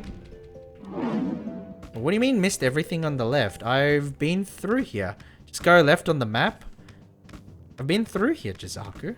Oh, but I guess I didn't go all the way through, right? I didn't go all the way through. I guess it's like you need to go left and then down, maybe? I'm not sure. It's very grindy, a bit odd. I see. Okay, so, like, if that's the case... Oh, yeah. So, yeah, you go left and then down. Well, let's see if there's anything up here, though. See if there's anything up here. Yeah. And then I went down through here. but I never made it this far down. Ah, Sign and Co, welcome back. Welcome back. How are you doing today? How are you doing, Sign and Co? How are you doing? Actually, what are you doing? We're playing a game called, obviously we're playing a game. We're playing a game called Monster Sanctuary, and it was recommended by some people in chat. So I want to give it another shot. Right? I want to give it a shot, rather. I was thinking of playing Pokemon. But I hadn't been playing it off stream. So like I have a whole bunch of changes I want to make to the team that I will want to do off stream, and I didn't get the chance yet. But I will be getting back to it, sooner or later, because I definitely do want to beat Cynthia and the Elite Four, and gloat and celebrate over that, and pretend that I didn't wipe several times last stream. Glad to see your uplifting spirits another day. I'm glad to have you here. Glad to see you here. All right. So we have wait, Rocky was a pretty bad idea here, wasn't he? But that's fine. Punch combo still does a decent amount. I should have brought Jizaku in order to get the debuff, but that's okay. That's okay. How are you today, by the way, Sign & Co? How are you today? Apparently the championship was quite criticized for being unexpectedly difficult. I think that's fine. I actually think that's fine, because like I get on one hand it's like a children's game, children's video game. So like the idea there is that it should be relatively easy to complete, but oh my god, all of this burn damage. Just use your high damaging move first. You get combo damage multiplier. Okay, hold on. They don't resist if that's the case. So that's fine. So we can take that out. Applies weakness. I like weakness, but it doesn't do the most damage. It does about the same actually. No, punch combo does more. And then tackle would do the most there. Ooh, nice. Not bad. All of that damage. All of that ambient damage. That's fine though. We'll go slime shot. It's fine. And then these two should be able to combine together, right? And then either kill it or get pretty close. I'm just a bit concerned about JP, but I mean, it should be fine, right? No! I was right to be concerned. Oh no, JP's dead, guys. JP's dead. We tried our best, but we couldn't keep him alive. He will forever be remembered. As our dear Rocky, who tried his best, and he got so far. But no, he still gets the XP. It's fine then. It's fine. Never mind. I didn't say anything at all. How could you? How could you? I like it actually. Most Pokemon games go very easy. Oh, right. So there was a little tangent that I wanted to talk about that Sign & Co. So the thing that I do like, right? The thing that I do like about and it's ooh, there's like a fox monster here. It's also part of what makes it difficult. Don't get me wrong. It's also what makes it difficult. But I do like the idea. Wow, why do I keep doing this when I wanted to change monsters? Unfortunate. But it's interesting, right? Because the Pokemon in the Elite Four, or at least Cynthia's Pokemon, are like min-maxed, right? So obviously when it comes to Pokemon, there are such things as EVs and IVs, right? And then those affect like your statistics. Right? Those affect your stats. Oh, so close. So I can tackle KO it? No. Okay. So close. Those affect the statistics of the Pokemon. And typically speaking, the games have not min-maxed, your enemy's Pokemon. However, in the case of Cynthia, they have. Right? And I think it's the whole case for the Elite Four, which makes it quite difficult because your opponent's Pokemon quite literally have a statistical advantage over yours. Right? And so that's why it's really important. Like, it rewards people who understand, like, the sort of base stats of your Pokemon so that you at least have some idea of how you stack up statistically to the enemy Pokemon, right? And so I think it's actually a good thing, and I think that they should be doing it more. I know that you know, people think that it's like a little unfair or a little unexpected, but personally, I do agree. I do agree, Silent Co. I think it's a good thing. I think it's a good thing, and I would like to see it more in games in the future. So close to a kill, unfortunately. If only JP had his restoration skill. Unfortunate. He could restore others, but not himself, Rogue. How ironic. Do IVs and EVs really matter when your characters have access to all items? Yes, I believe they do, Silent Co. I believe they do. I don't have the maths to bear it all out. but I think it's like a min-maxed Pokemon has something along the lines of 20, like a min-maxed Pokemon in terms of EVs and IVs has something like 20 to 30% like more power statistically than like an average Pokemon, because you have IVs that range, like the IVs range from 0 to 31, and then the average would be like 15 or 16 or something along those lines. But if you have fully maxed out IVs, 31, and then you have fully maxed out, you know, EVs as well with like the drugs and everything. So I think it's something like a 20 to 30% increased power. And so, you know, if we're talking about that much of a difference, then definitely it 100% makes a difference. Well, that wasn't enough to save Tora versus Cynthia. Jizaku, I was so close, okay? We were so close. We got to the final Pokemon. We got to the final attack. Don't criticize me. I tried my best. We got so close. We almost got there. Azumarill just needed to crit. That's all that needed to happen. Azumarill just needed to crit, hold on, and we would have had it. You know, you can criticize me all you like, Jizaku, but I got so close considering the challenges that I imposed on myself.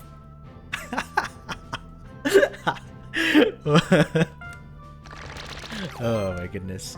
Nah, but it's fine. I actually did enjoy it a lot. I think that handicapping yourself in such a way, I know that some people are not fans of it. You know, it's like, if you want to beat a game, you're going to do the best to beat the game, right? And I understand that mindset.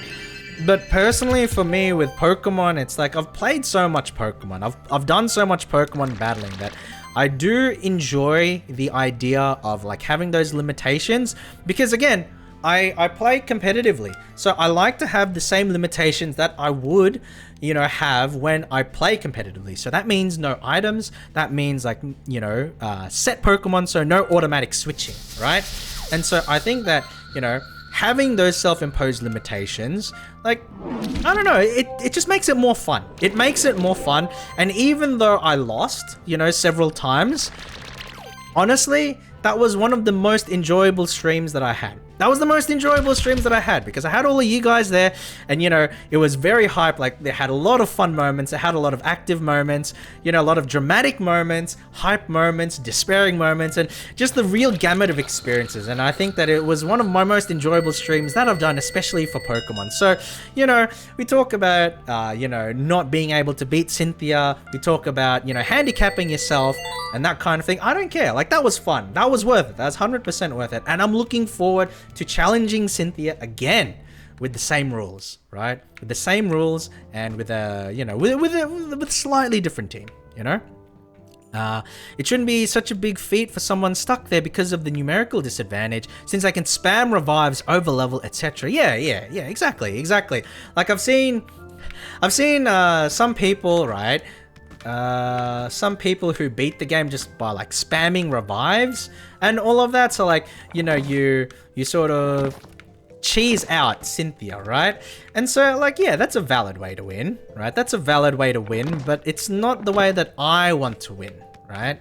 And so I'll win other ways. And you know, if that makes my journey a bit longer, I'm more than happy to have that, right? I'm more than happy to have that. So it was really enjoyable for us too. I'm glad to hear that. Tainaka. I'm really glad to hear that you enjoyed yourself, you had fun, because that's the main thing, right? That's the main thing. Like, I want to put on a little bit of a show, you know, and, you know, showcase the journey and not just have it be, like you said, like a you know, complete snore. I want people to have like the drama and that kind of thing, and going through the highs and the lows, and it's a lot of fun. All right. So what are we up against? We're up against Cat Zerkers and Yowies. Yeah, Wheeze. Alright, so we're gonna choose Jizaku here. Definitely choose Jizaku. We'll pick Kuroki, and I think JP is probably the ideal. Yeah, I think it's the ideal. I think he's the ideal third. So here we go, Might. So Jizaku with the party buff. The journey is the destination, as they say. Yes, exactly, Sign and Co. What was that taught? I don't recognize that word, Jizaku. That you might be thinking of a little something different to what I was thinking. I don't know. Maybe your thought process defaults to something different than my thought process, but I don't know what you're talking about, Jizaku. So, you know, I mean, that's fine. There's nothing wrong with that. Don't get me wrong. But I don't know what you're talking about.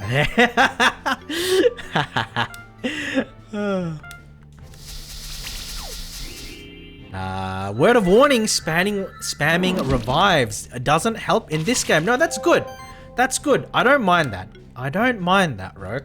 I do prefer it when, you know, it's all about like the tactics and that kind of thing. And this is not to say that I'm like a tactical genius or anything along those lines. Far from it. Far from it. Right? I'm a turtle. I'm a turtle. I'm not the smartest person out there. But I do find it fun. I do find it a lot of fun. You know, playing like games of strategy and tactics. Oh my god, they do a lot of damage, but we'll get through this. We'll get through this. I think beating is actually better on the other Yaoi, and then we can like use probably like not tackle, maybe. Yeah, I guess we can try. I don't know. Maybe that's a mistake. No, it's not a mistake because we can get the punch combo on this. There we go. Nice, nice. BRB, gotta check on my fudge provider. Wait, fudge provider? Wait, what are you talking about there, San and Co? But no worries, no worries. Hope to see you back once you're done. Hope to see you back once you're done. Yeah, this game gives you a death spiral most of the time when you start losing. Oh, that's fair, right? Because if the game is set up in a particular way, what tends to happen is that you cannot keep up, right? It snowballs, and I like that. I like it. Well, you know, there's levels, right? There's levels, because if the game snowballs too easily from a minor mistake, then it can be unfun. But I do enjoy it when, you know, like the game doesn't give you an easy out. You know, you have to fight for it. Oh, we got a Yaoi egg. Nice, nice, nice, nice. Oh, double level up. Let's go. Let's go. All right. So, inventory. There we go. Hatched. Yaoi. 3 stars again. Yes, yes. I'm a third-rate monster keeper. So, Yaoi. Who should we name this after? I think we should name this after probably Roke. Yeah, let's name him after Roke, because Roke was the one who gave me the idea of playing this game in the first place, I believe. So, definitely we'll call him Roke. Because I want to name... I was going to say, like, I want to name all the monsters after people in chat and that kind of thing, but Jizaku was telling me earlier that there's like a million monsters, like 300 monsters or whatever. And I don't have 300 viewers, unfortunately. But we'll name as many as we can after people from chat. So let's go. Let's go. All right, very nice. Now we can check over skill points. So ice hail. Oh, ice damage. Very cool. Very cool. You mean I'm not Roki? No, I didn't think of it at the time, Roke. I didn't think of it at the time. My apologies. But let's see what we have here. Oh, extra buffs. That's not bad. Every attack triggers an additional hit equals 5% extra damage. That's not bad. Tackle is pretty powerful though. Oh, mana upkeep seems really strong. Maybe not, but like it seems good. It seems good, I'll say that much. Yeah, 1 and then 2. So if we bring him along, then it passively helps mana regeneration, which is important because JP's punch combo tends to run out of mana fairly often. So what do we got here? Restore... Defensive healing? No. I mean, we could just do more damage. Yeah, let's just do more damage. Let's just do more damage. Now, Croaky. And what can Croaky do? Well, that's because you haven't equipped anything on them. Jizaku, please. Please. Each attack triggers an additional hit. 50% of max mana. That's 55. That's pretty powerful. Yeah, that's pretty powerful. Alistar and Jizaku now. So Jizaku... Oh, wow, that looks good. Wait, hold on. Actually... Applies sorcery to a random monster. But then, if you apply to a random monster, then this procs too, right? So essentially what happens is that you get 5 buffs out of it, right? So it's like an upgraded version of Might, and then you get 1 sorcery, and then you get 1 extra random. That's pretty cool. But then Sidekick, like what does Sidekick do? Each hit triggers an additional 4... What? Oh, that sounds so strong. What the fuck? Yeah, hell yeah. Well, that's because you haven't equipped anything on them. Jizaku is really good. I'm kind of lame. Oh, that's unfortunate. Well, we can always rename another monster. We can always rename another monster. We can always do it another time. All right, let's finish up Alistar, and then we can go ahead and start looking at equipment. All right. Sidekick is the best. Yeah, I mean... This little burb can fit so many buffs. There you go. Every attack. I mean, that's not bad. Improve mana rating. Heal target. Target's not bad. Combo healing's pretty good. Sorcery buff. I mean, that's not bad either. But I don't know. There's like... Oh, Acid Rain seems powerful. Let's just learn Acid Rain. And then now let's actually go to equipment, right? Let's go to equipment. So what can we learn? Wooden Stick. Orb. Mana Regen. Morning Star. Less magic. No, that's not good. Because like... Okay, so we want Rogue probably to have the Morning Star because it's extra physical attack. And then... I don't know. Let's see what we got here. 2 JPs is also really good at max level for a certain build anyways. Ah, okay. Although you don't have the Wolf Starter that can abuse Sidekick. No, Jizaku. I don't pick my monsters based on what's meta. I pick my monsters based on what I like. Damn, this ribbon's powerful. What the fuck? That's a lot of extra HP. Actually, no. We'll give it to JP. Yeah, we'll give it to JP. Because JP does need the mana. Crit Ring's not bad. Nobody has more than base 10. Alright.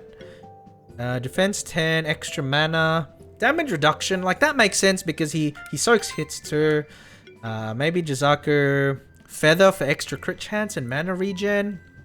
Gramps, welcome to the stream. How are you today? How are you today, Gramps? Hopefully you're doing well. For me, it's like Friday evening at the moment, so I'm just chilling. I'm just relaxing, playing a little bit of Monster Sanctuary, a new game that I'm trying out. While I'm, you know, while I'm licking my wounds from the failed Pokemon attempts earlier in the week. Okay, so what can Rogue have? Like the Gauntlet's pretty powerful too, right? Crit chance, damage reduction, makes him strong. Anything to give him attack though. I mean, these are all defensive items, right? We'll give him the crit ring. Oh, Gauntlet does both. All right, cool. Cool. But yeah, how are you doing today, Gramps? How are you doing today? All right, here we go. Nice little farm. Here we go. Old Buren, I imagine. Oh, if it isn't an old friend of mine. Hey, Buren. Long time no see. I've brought you a new student. He just hatched his first monsters. I thought you might teach him some lessons. So you're the new Spectral Keeper, huh? Folk call me Old Buren. I've made my home at the end of the Keeper's Trail so that I can teach all of you greenhorns about your new duties as fully fledged monster keepers. But first, let's battle to see if you're worthy of the title. What? He's like level 5. Oh no. Maybe I should have grinded, guys. Maybe I should have grinded. Since I raised those mobs myself, they are stronger than the ones you've seen so far. As you can see, their levels are much higher. So they're all water types, right? So, I guess... Like, my own slime isn't bad, but it doesn't do that much damage either. You can also see the weaknesses and resistance of your enemies. My blobs are weak to wind attacks. Alright, so that just means that we 100%, right? We 100% choose... Oh, no, no, no, no. Oh. Oh my god. That's louder than I thought. That actually shocked me for a second. I was like, wait, what the fuck? Oh my goodness, Jizaku. Nice one. Nice one. But I think it should be fine, right? Maybe? Alright, so we're gonna choose Jizaku. We're gonna choose... probably Croaky. Right? I don't think you learned a wind attack on Burb yet. It doesn't really matter though. Doesn't really matter though. And probably JP, right? Because JP's grass, I don't know. Alistar's pretty strong too, because like all of his blobs are like monotype water, whereas mine are, you know, grass and water. So I guess Alistar, we'll see how this goes, right? We'll see how this goes. I think I want to apply Might first and then Sidekick next turn. Look at the top right corner of the screen. That is the combo counter. Every action you do in combat will increase the combo counter based on how often you hit your enemies or healed or buffed your allies. Now, this will increase the damage of the following attacks. The combo counter resets after every turn. All you need to do is fight each monster group once to keep up with the levels. Excess grinding on top of that is optional. Ah, good. Good. Alright, so... Acid Rain's not too bad, but it's like, it doesn't do much damage, but then the debuff is actually pretty useful, right? Poison's kind of useful too. Like, I'm not going to do much damage to them, but they're also not going to do much damage to me, so I'll use Poison. Yeah, and then we can go ahead and use Tackle, because like, Tackle's going to do a whole lot, right? Tackle's definitely going to do a whole lot. Yeah. Bam. Nice. Unfortunately, he healed himself, but we can take him out next turn. Yeah, this is fine, because now we can use Sidekick, right? And then we can use... I don't want to use Tackle... Like, hold on. I wish I had something stronger, but I guess we can use Tackle on... Maybe... It feels like a waste to use it on this mob, but like, we'll use it, because I'd rather take him out, you know? I'd rather take him out now. And then what we can do is we can use Acid Rain on this one in order to break the armor, and then we can hit it with Tackle next turn. There we go.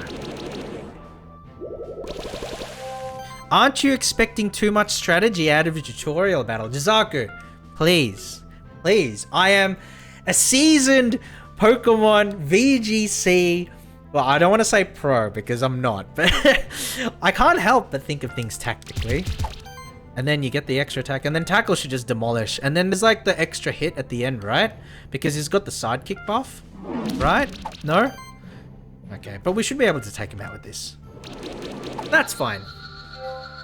That's fine. Shush, he needs to practice. Yes, I do need to practice.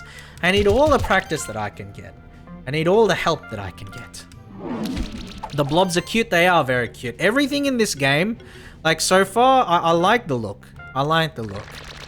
And nice, because we got the poison, so we got the dot damage going. Very nice. Okay, small potion. All right, let's see. Let's get some levels. Let's get some levels. Unfortunately, we only got one level. That's right. Not bad. Not bad at all. You have walked the Keeper's Trail and you've defeated my monsters. However, to become a proper monster keeper, you will need to complete one more test. Young Keeper, this next test will be much more challenging. You should prepare for it first. If your monsters have any free skill points, use them now and use them wisely. Alright. Well, we got one skill point on Jizaku. And what we want to do here is use the wind attack because we were definitely missing it in the last one. Right? Okay, so... Air Sickle, Feather Storm. Why does Feather Storm do more? Is that just because... Hold on, let's take a look. 210, 220. Every attack triggers an additional hit. 15% critical damage. That's pretty handy because he can stack together. I want to go Air Sickle. Yeah, let's go Air Sickle. That's pretty powerful. Yep. Yep. Alright, so what does he have to say? Have you prepared for the real test? No, not yet. Not yet. I want to see if there are any other, like, loose monsters around. Can we enter? Can we do anything here? Interact.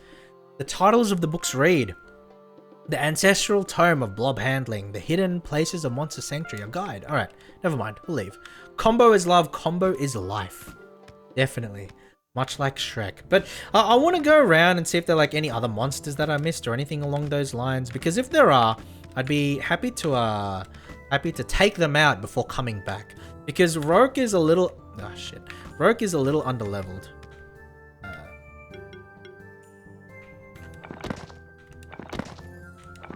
There we go. Up through here. Ah, this is the bridge from before, wasn't it? Then how come it's like filling out on my map as if it's the first time? What? Oh, whatever. There we go. Whatever. We got monsters to attack. So we got a couple of Yowies, and they all resist Jizaku, which is unfortunate, but I'm still going to choose him because I want the sidekick attack, right? So they're weak to grass. Yeah, and... Well, they strong it. No, yeah. And then we'll use Croaky. There we go. The bird is much better for jumping and moving than this rock stuff. Is it? Is it? I mean, probably, but... we'll apply Might first. We'll use Sidekick first, actually. And then we can use Punch combo. That does a lot of damage. Weakness is not bad, too. Yes. And then we can Mud Cannon to KO it. Yes. Get him out of the way. Okay. Then now, because I used Might last turn, right? So Sidekick this turn. And then, I mean, Weakness is not bad. Punch combo is pretty powerful. Nah, we're not going to take them out this turn. So Weakness is better. Yep. And then Tackle. There we go. That does so much damage. Very nice. Yeah. Like, he doesn't do a lot to me in return as well.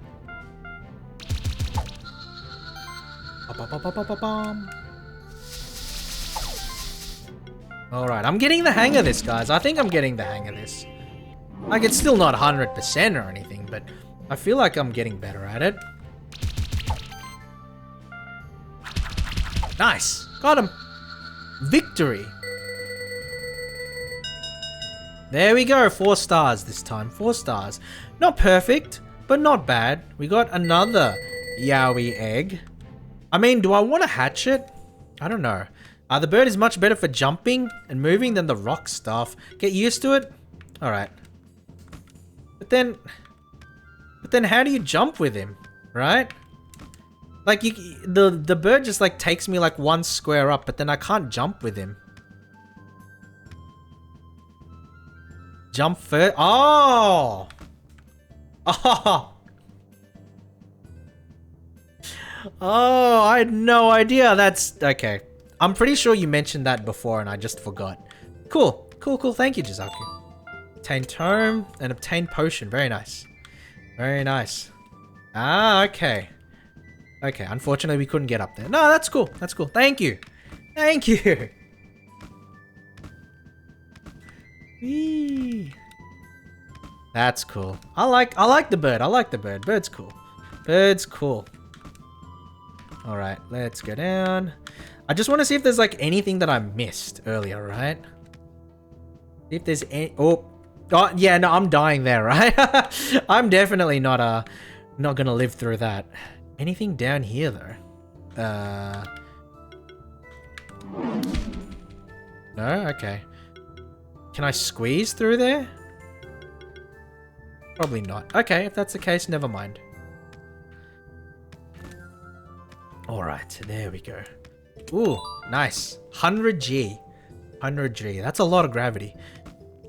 This wall feels like it can be broken down. Maybe I'm wrong. But I'm not wrong. But I'm not wrong. There we go. Very nice.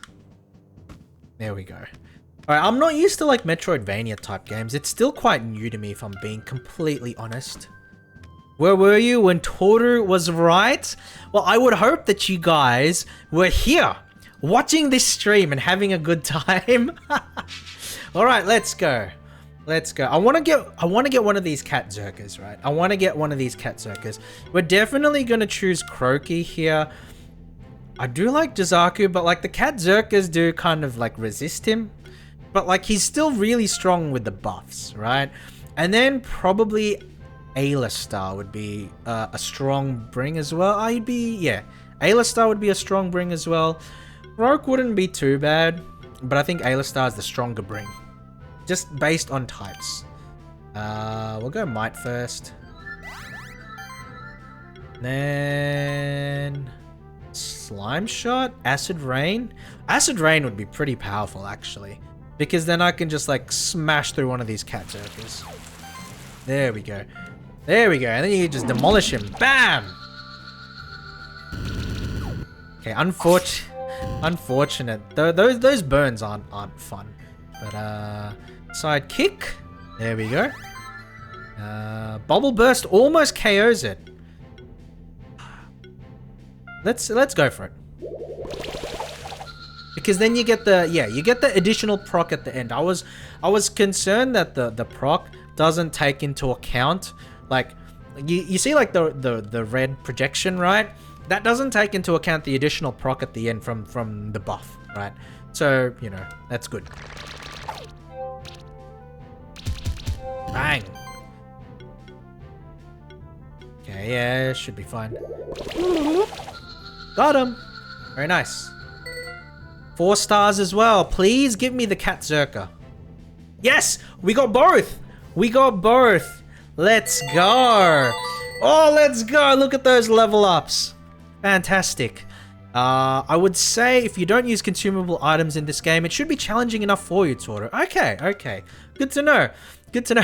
Also good to know that you have faith in my skills, because I'm probably not like the I'm not the best gamer out there. I want the cat zerker. I wanna see what this thing does. Hatch cat zerker. Who should we call him though? Who should? Oh no, we'll call him Sinenko, because Sinenko was here earlier. I don't think he's here now, because you were like you went BRB. But Sinenko. So he's gonna be the cat zerker of this run. Let's go. There we go. We got Yowie Egg. We got a Magma Pillar Egg. But I'll worry about those later. It's actually sort of unfortunate that Gramps Slime came later, because we have like the slime that would have been perfect. That would have been perfect for Gramps. That's a little unfortunate, but we'll try and make do, because there are still a lot of monsters to be caught, and there are definitely a lot of room to rename some monsters and stuff. Cat Zerka, the star child of OP meta build's first draft. Oh, okay. Okay, so this is a meta one. I see. Okay, let's see what he has here. Regeneration? That's powerful. What the heck? Plus crit chance. Plus crit chance? Oh my god. Crits apply bleed stacks equal to 20%? Oh, Sora, welcome! Welcome to the stream. Hello, welcome Raiders. How's everybody going? Sora, how was your stream? What were you playing? I think you were playing SMT or something along those lines. But how was it? How was it and what did you get up to? Now, welcome Raiders. My name is Toru. I'm a turtle VTuber and I play a lot of monster battling games at the moment, I guess. Because I'm a huge Pokemon addict, right? I'm a huge Pokemon addict. I played Pokemon a little earlier in this week, and I'm currently playing Monster Sanctuary. So it was suggested by people in my chat that I try out this game, and you know, a couple of people have beaten this game, really enjoy it. So I'm giving it a shot, and I'm only just starting out today. So today is my first session with it. So we'll see how we go, but I'm having a lot of fun so far. I fought a giant tentacle monster, just like my Japanese anime. I see, Sora, I see. Oh, how did that go? How did that go? It sounds like it sounds like that's a situation where you might have been, you know, hopefully you didn't get entangled in that situation for too long. There we go. That's what I wanted to say. Looks like a roguelike. It's not necessarily a roguelike. It's like a Metroidvania mixed with a monster battling game. So you engage in like Metroidvania tier exploration, and then when you find enemies, when you find monsters, you engage them in 3 versus 3 turn-based combat. So that's how this game operates. Let's hold on. Let's get some crit skills. I feel like this is like going to be OP at some point, because look, this thing does critical hits apply bleed, and then you just stack critical chance, right? So we just go with that, and then what else, right? First hit of an ability has 20% increased critical chance. Like, that's bullshit. This is all like crit hacks build, and then we're gonna continue on with it by giving him crit rings, right? And then what else? What else can we use to raise crit? Okay, we got nothing else, but but it's kind of OP the way this looks. Like you can stack in a lot of bullshit. So I actually definitely want to give that a shot. So we're gonna level up Rogue now. Let's see what Rogue has. Tackle level 2 is pretty good. Neutral attack's pretty good. Taunt's not bad as well. Every attack triggers an additional hit equal to 5% extra health. I think that's good too, right? Because that's just extra chip damage. So there's nothing wrong with that. We'll go with that, right? Who else was leveled up? So we got Alistar, JP, and Croaky also with level ups. Kenjiro, welcome to the stream. Welcome to the stream. How are you today? How are you today, my friend? Personally, I don't use Cat Zerka. He doesn't fit my builds. That kind of makes sense, right? Because the way that Cat Zerka looks like at the moment, it seems like it's a very DPS, glass cannon oriented kind of build where you chain together critical hits, right? But that means that, you know, it's single target damage, maybe not necessarily a lot of synergy with the other mons that you have in the party.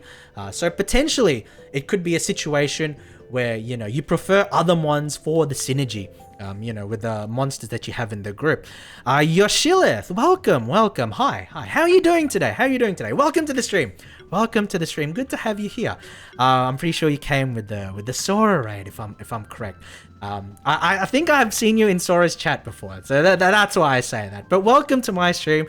You know, thank you for coming along. I really do appreciate it. Okay, let's see what we can do with Alistar. So Alistar's pretty supportive, you know, buffs. A lot of my other things. Let's see what we got here. So I think we could go probably Acid Rain's pretty good because it tends to synergize well with like the physical attacks. So I'll go with that. JP's pretty powerful as is. Like, he's got a lot of strength, you know? He's got a lot of offensive power. And I think to that end, every attack triggers an additional hit.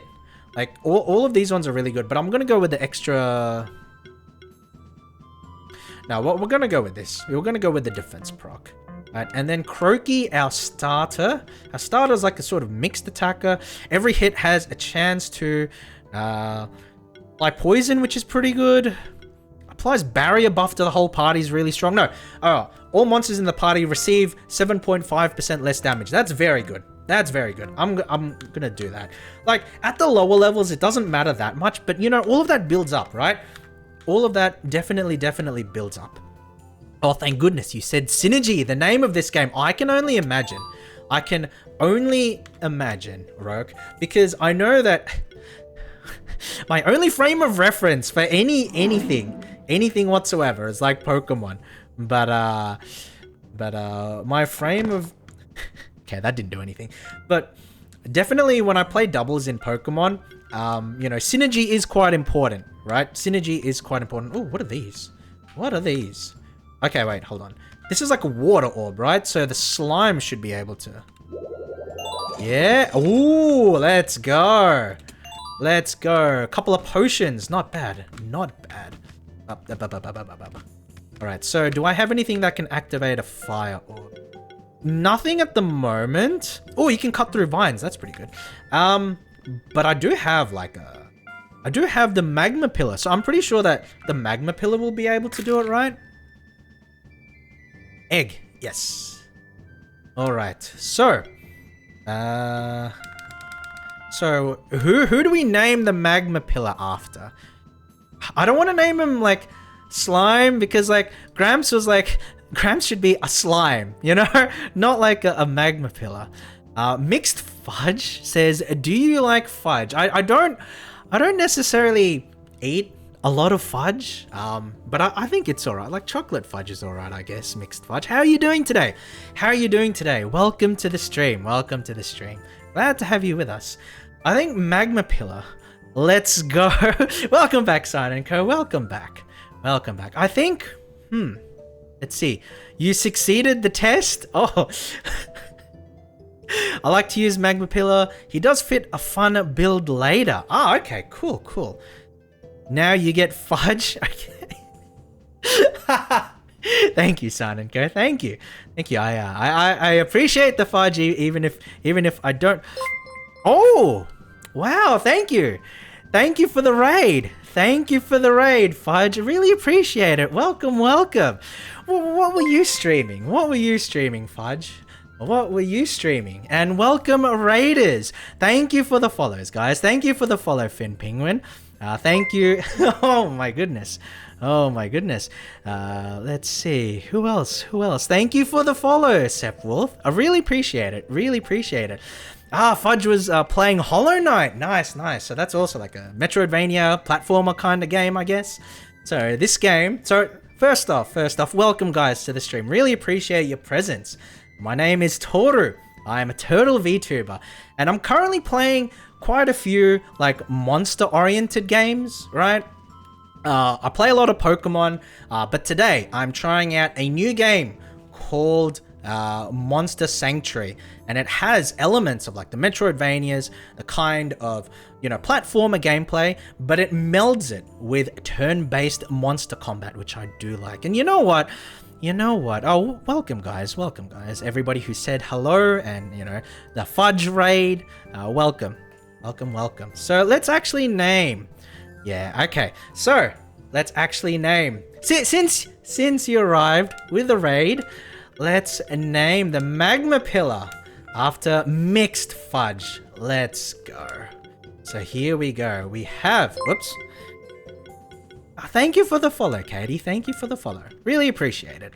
Mixed Fudge. There we go. There we go. So we have quite a few monsters now.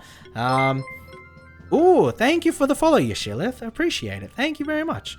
So we can bring him into the team. So we'll go switch, and we'll switch for Sign & Co for the time being. And then we'll check out what skills he has. Ooh, thank you for the follow, Cass. Thank you for the follow. Let's take a look. Arcane Bolt, Shield for All. That's pretty useful. So that's not necessarily a buff. That's like a specific shield that, you know, prevents HP from being lost. So I'm happy to have that. And then I guess we can like level up the fire attacks, right? Because we don't have any fire mons yet. Apply shield to a party member when an enemy receives a burn. Ooh, that's pretty handy too. Let's go. He's using protection, which is good. Hey, you never want to leave the house without protection, you know? So now we can use Fudge to go ahead and activate the orb. Activate the orb. Welcome, Seth Wolf. What are you playing? So I'm playing a game called a Monster Sanctuary, and so it's a game that is focused around building and collecting monsters. So it's a little bit like Pokemon, I guess, but it has gameplay that melds in with like the platformer kind of gameplay. Wait, hold on. Was that it? No, unfortunately that was not it. Breaks hidden walls. Does he? No. Unfortunately, I'm not able to break through that with these particular mons. That's fine though. That's fine. Can I? No. Okay, hold on. No. Unfortunate. I could not get there with the help of Jazaki. But yeah, this game is Monster Sanctuary, and it's a little bit like, you know, Metroidvania, but then once you get into combat, once you start fighting other monsters, you face them in turn-based combat, 3 versus 3. And so that's what I'm doing at the moment. I'm not surviving that. But for the time being, I've just been exploring the map and seeing what can come along. And right now, I'm going to go back and like do the main story, right? Do the main story, because we have a thing that we can do. And head over to What's his name? Old Buren. Old Buren's house. A nice little monster farm. Because he has a trial for us before we can progress in the game. And so we'll be doing his little trial and, you know, getting ourselves a little bit into the story. Have you prepared for the real test? Yes, we have. I have never been more prepared in my life for the test. I don't know what's on the test. A trial by fire? Maybe, Sign and Co, but we have mixed fudge with us now. So, you know, we got the magma pillar, so we're fine when it comes to trials by fire. Good, you show bravery. But this time, you're not facing a normal monster. Yeah, I'm facing like a teapot. Look at that thing. Tutorial mini-boss. Yay, okay. Particularly powerful monsters are often described as champions. Oh, he looks like he's strong against fire, but he looks like he's weak against air. Okay.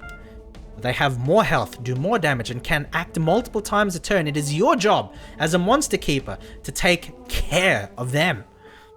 It's only fitting that you beat one to become a member of the Order of Monster Keepers. Show me what you are made of. Alright, let's choose monsters. So, I like Jizaku because he's a flying type monster, which is strong. This thing's a grass type monster, so he does grass type damage. So we want mons that are resistant against grass. So I think JP will be okay here.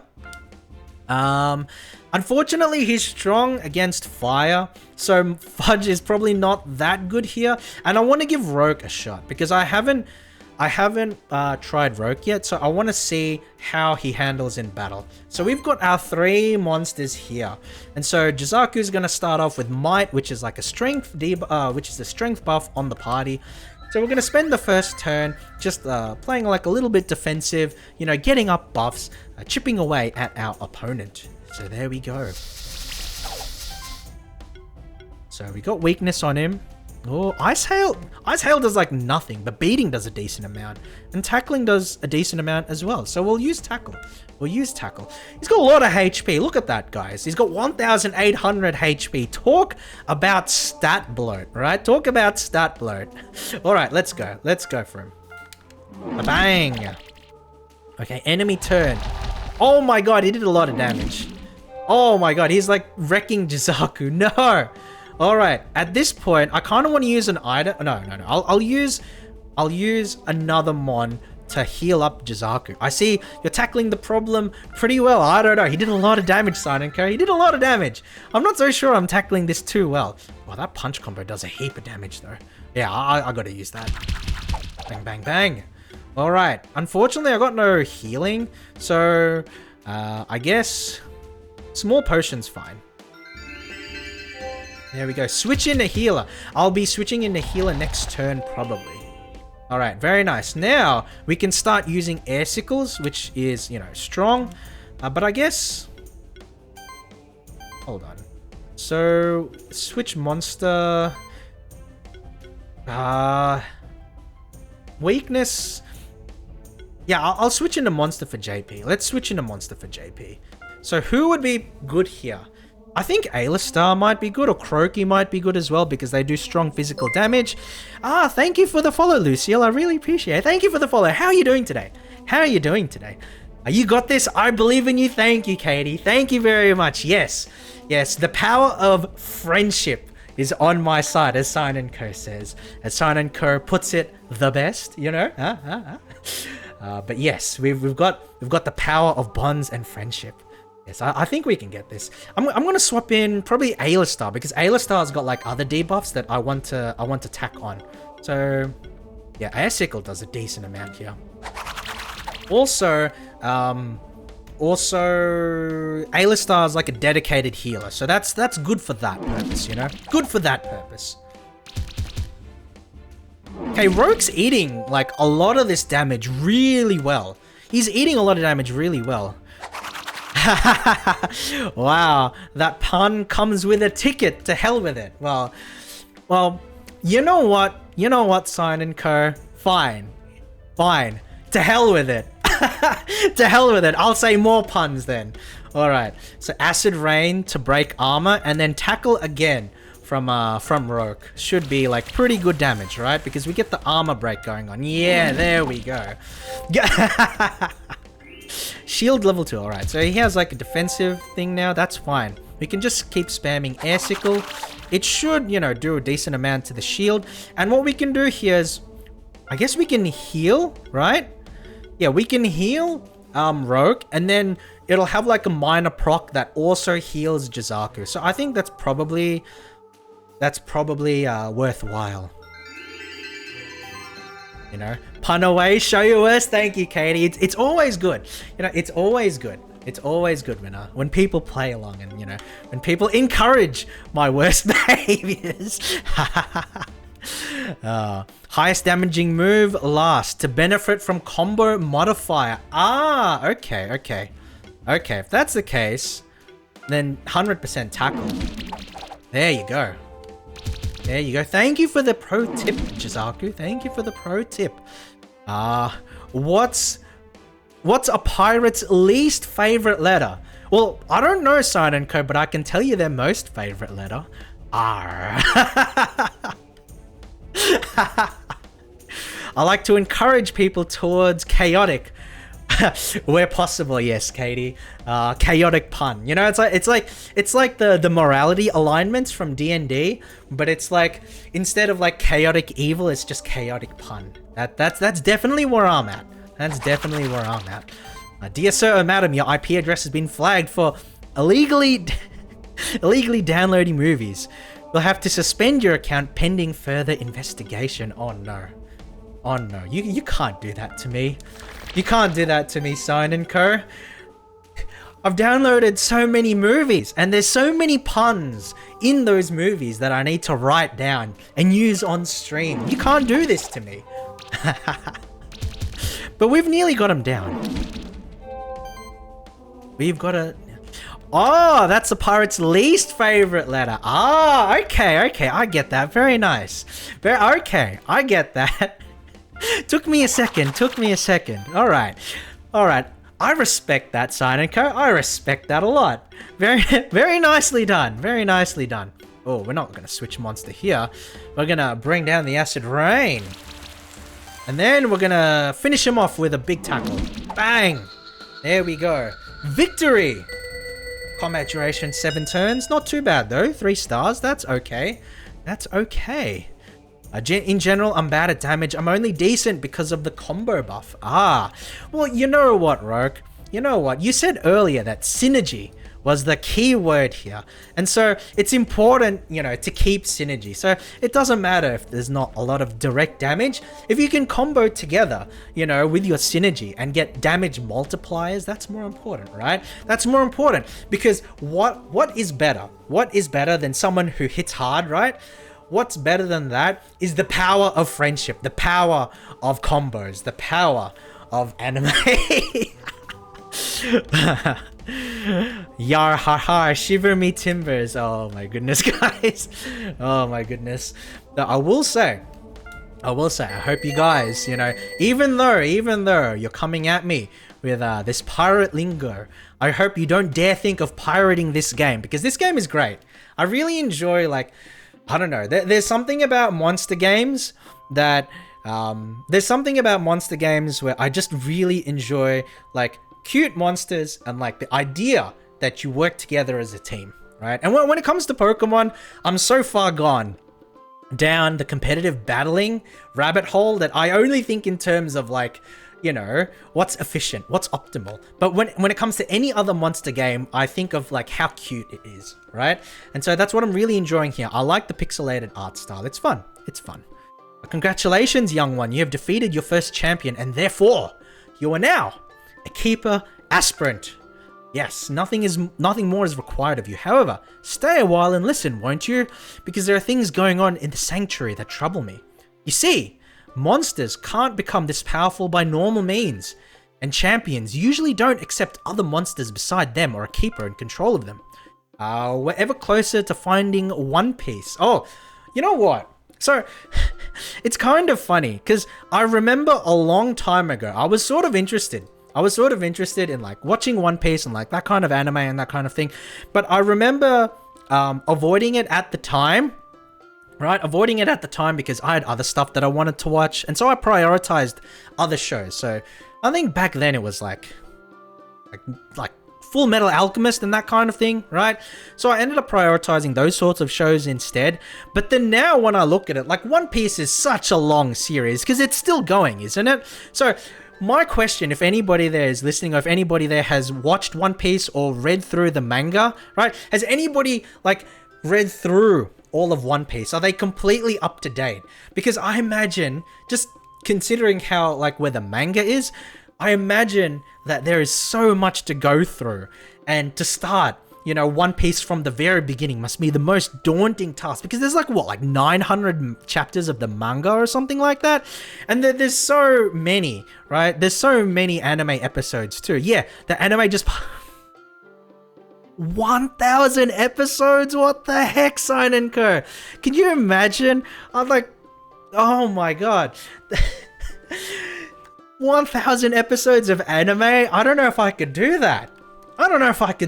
That's just too much. Champions are always an anomaly, quite rare in nature. I enhanced this golem myself to make it stronger. So yeah, it's a tutorial. It's the test.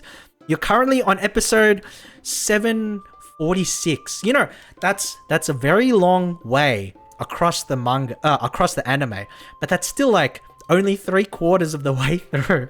There's still another 250 episodes. That's insane. I could not watch One Piece from the start. No way. But even I couldn't control it for longer periods of time, so I leave it deactivated. Recently, Keeper Rangers have been finding an unusual amount of champions around the sanctuary.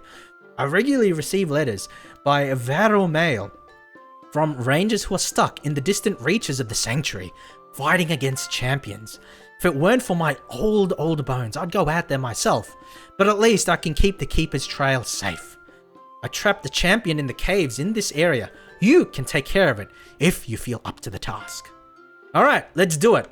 Mountain Path Key. That's probably where we were earlier, right? I started it like 5 years ago, but it's such a chill masterpiece to watch, and it's great to watch with long breaks. Oh, really? Because I feel like it would be the kind of show where, like, because it's so long, you wouldn't want to take breaks, right? Because if you take a long break between, like, watching 2 episodes, you might forget where you are, and there's, like, so much to catch up on if you need to do it. Now, I've watched a lot of these super long shonen anime to a point, but I can't stick with a show for too long. Usually get to the end of an arc and decide I'm good. Oh, that's fair, Katie. That's fair. Because it's like a lot of shonens, right? You know, a lot of anime in general, right? Divided into the arc structure. And so, depending on how good the arc is, once you finish that arc, that could almost, you know, end up as like the final arc of the story, and then you can walk away from it and still feel satisfied with what you watched. And an example of that, right, would be like, I guess, you know, like a relatively big anime, right, is Dragon Ball Z. Dragon Ball Z is a big anime, right? If you left and stopped watching Dragon Ball Z at the end of like the Cell Saga, then you would feel perfectly fine with what you've watched, because it brings the story to a nice conclusion. That even though there's a lot more to the story, and then there's like Super as well, like you feel like you still get the full experience if you know if you leave at the end of the Cell games, right? And so another example would be like Rurouni Kenshin, right? So if you watch until the end of the end of the Kyoto arc, right? And I think that's like 50 episodes in, 60 episodes in, and the total anime is like 90 episodes or something along those things, right? If you end at the end of the Kyoto arc where Kenshin fights off, you know, Shishio Makoto and all of that stuff, you know, if you end at that point, you can feel pretty satisfied that, hey, I've gotten a good range of experiences, you know, from this anime, and I'm perfectly satisfied with where I am. So I can understand that mindset, Katie. I can definitely understand that mindset. You can take a 2-week break from Dragon Ball and come back. They'll still be charging up. Well, you know what, Jizaku? You know what? Sometimes it takes a little extra time to go a level further beyond. You know, it's not easy, right? It's not easy. So, you know, cut them some slack, Jizaku. Cut them some slack. And you know, the art style, the Toriyama art style, is it's very iconic, wouldn't you say, Jizaku? Wouldn't you say? Very iconic art style. So I don't mind that, you know? I don't mind it at all. But before you go, there is one more lesson I want to teach you. Don't worry. I don't have any other monsters for you to fight. This lesson is just about feeding Your monsters. Okay, feeding your monsters. Right. Just begin with the first arcs. Trust me, you won't be able to stop it. Perhaps the first episodes are a bit goofy and unpolished, but by the 4th or 5th arc, you'll be very much hooked. So it's like a show where it's like the manga is like a little bit crazy, and then the anime adapts on that, and then it starts to streamline itself over time. That's cool. There are a few shows like that, right? I think Hunter x Hunter is a little bit like that as well. You know, like in like the 2nd or the 3rd arc, the story really starts to sort of get fine-tuned and that kind of thing. To go even further beyond, yes, Sora, yes, to go even further beyond. But I'm not gonna start screaming and yelling for 2 episodes worth of Dragon Ball Z because my throat's already a little sketchy at the moment. Toru watches One Piece, the reaction series when? Wait, wouldn't I get banned on Twitch for that, Sign & Co? I don't think you're allowed to just like flat out watch like anime on Twitch and react to it, can you? Obtain potato, obtain apple. Feeding your monsters will boost their okay. So in Pokemon they have drugs. And in Monster Sanctuary they have, treats. Much more wholesome. Caring for your monsters this way is vital if you intend to face more champion monsters. But a monster always only profits from the last 3 food items. Last 3 food items you gain from it. Now, good luck on your road as a monster keeper. Interesting. Well then. You're a keeper aspirant now. Still, the only way to improve your rank is to beat more champions. And who knows? Maybe you'll be the one to reach the title of Keeper Master. There's only one in every couple of lifetimes. Yes, guys, I'm going to be the very best, like no one ever was. We can take care of that other champion right now. We can go back to the Keeper Stronghold first. The choice is yours. I would rather go back to the Stronghold.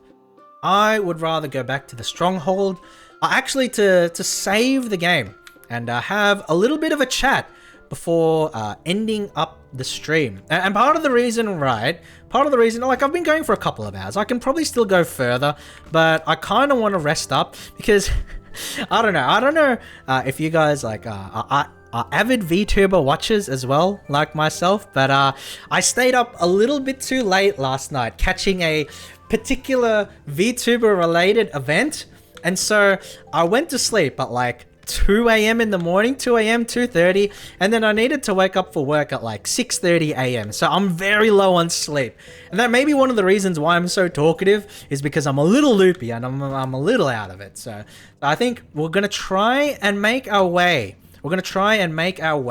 To the Monster Sanctuary, the Keeper Sanctuary, and then after that we'll go ahead and have a little bit of a chat before we finish up the stream.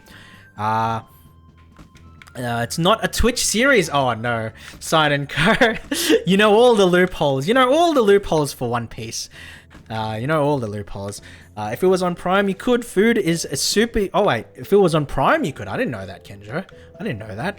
Food is super useful. I often forget to feed them, much to my shame. Oh, little unfortunate there. Little unfortunate there, Roke. But I think that, it's like...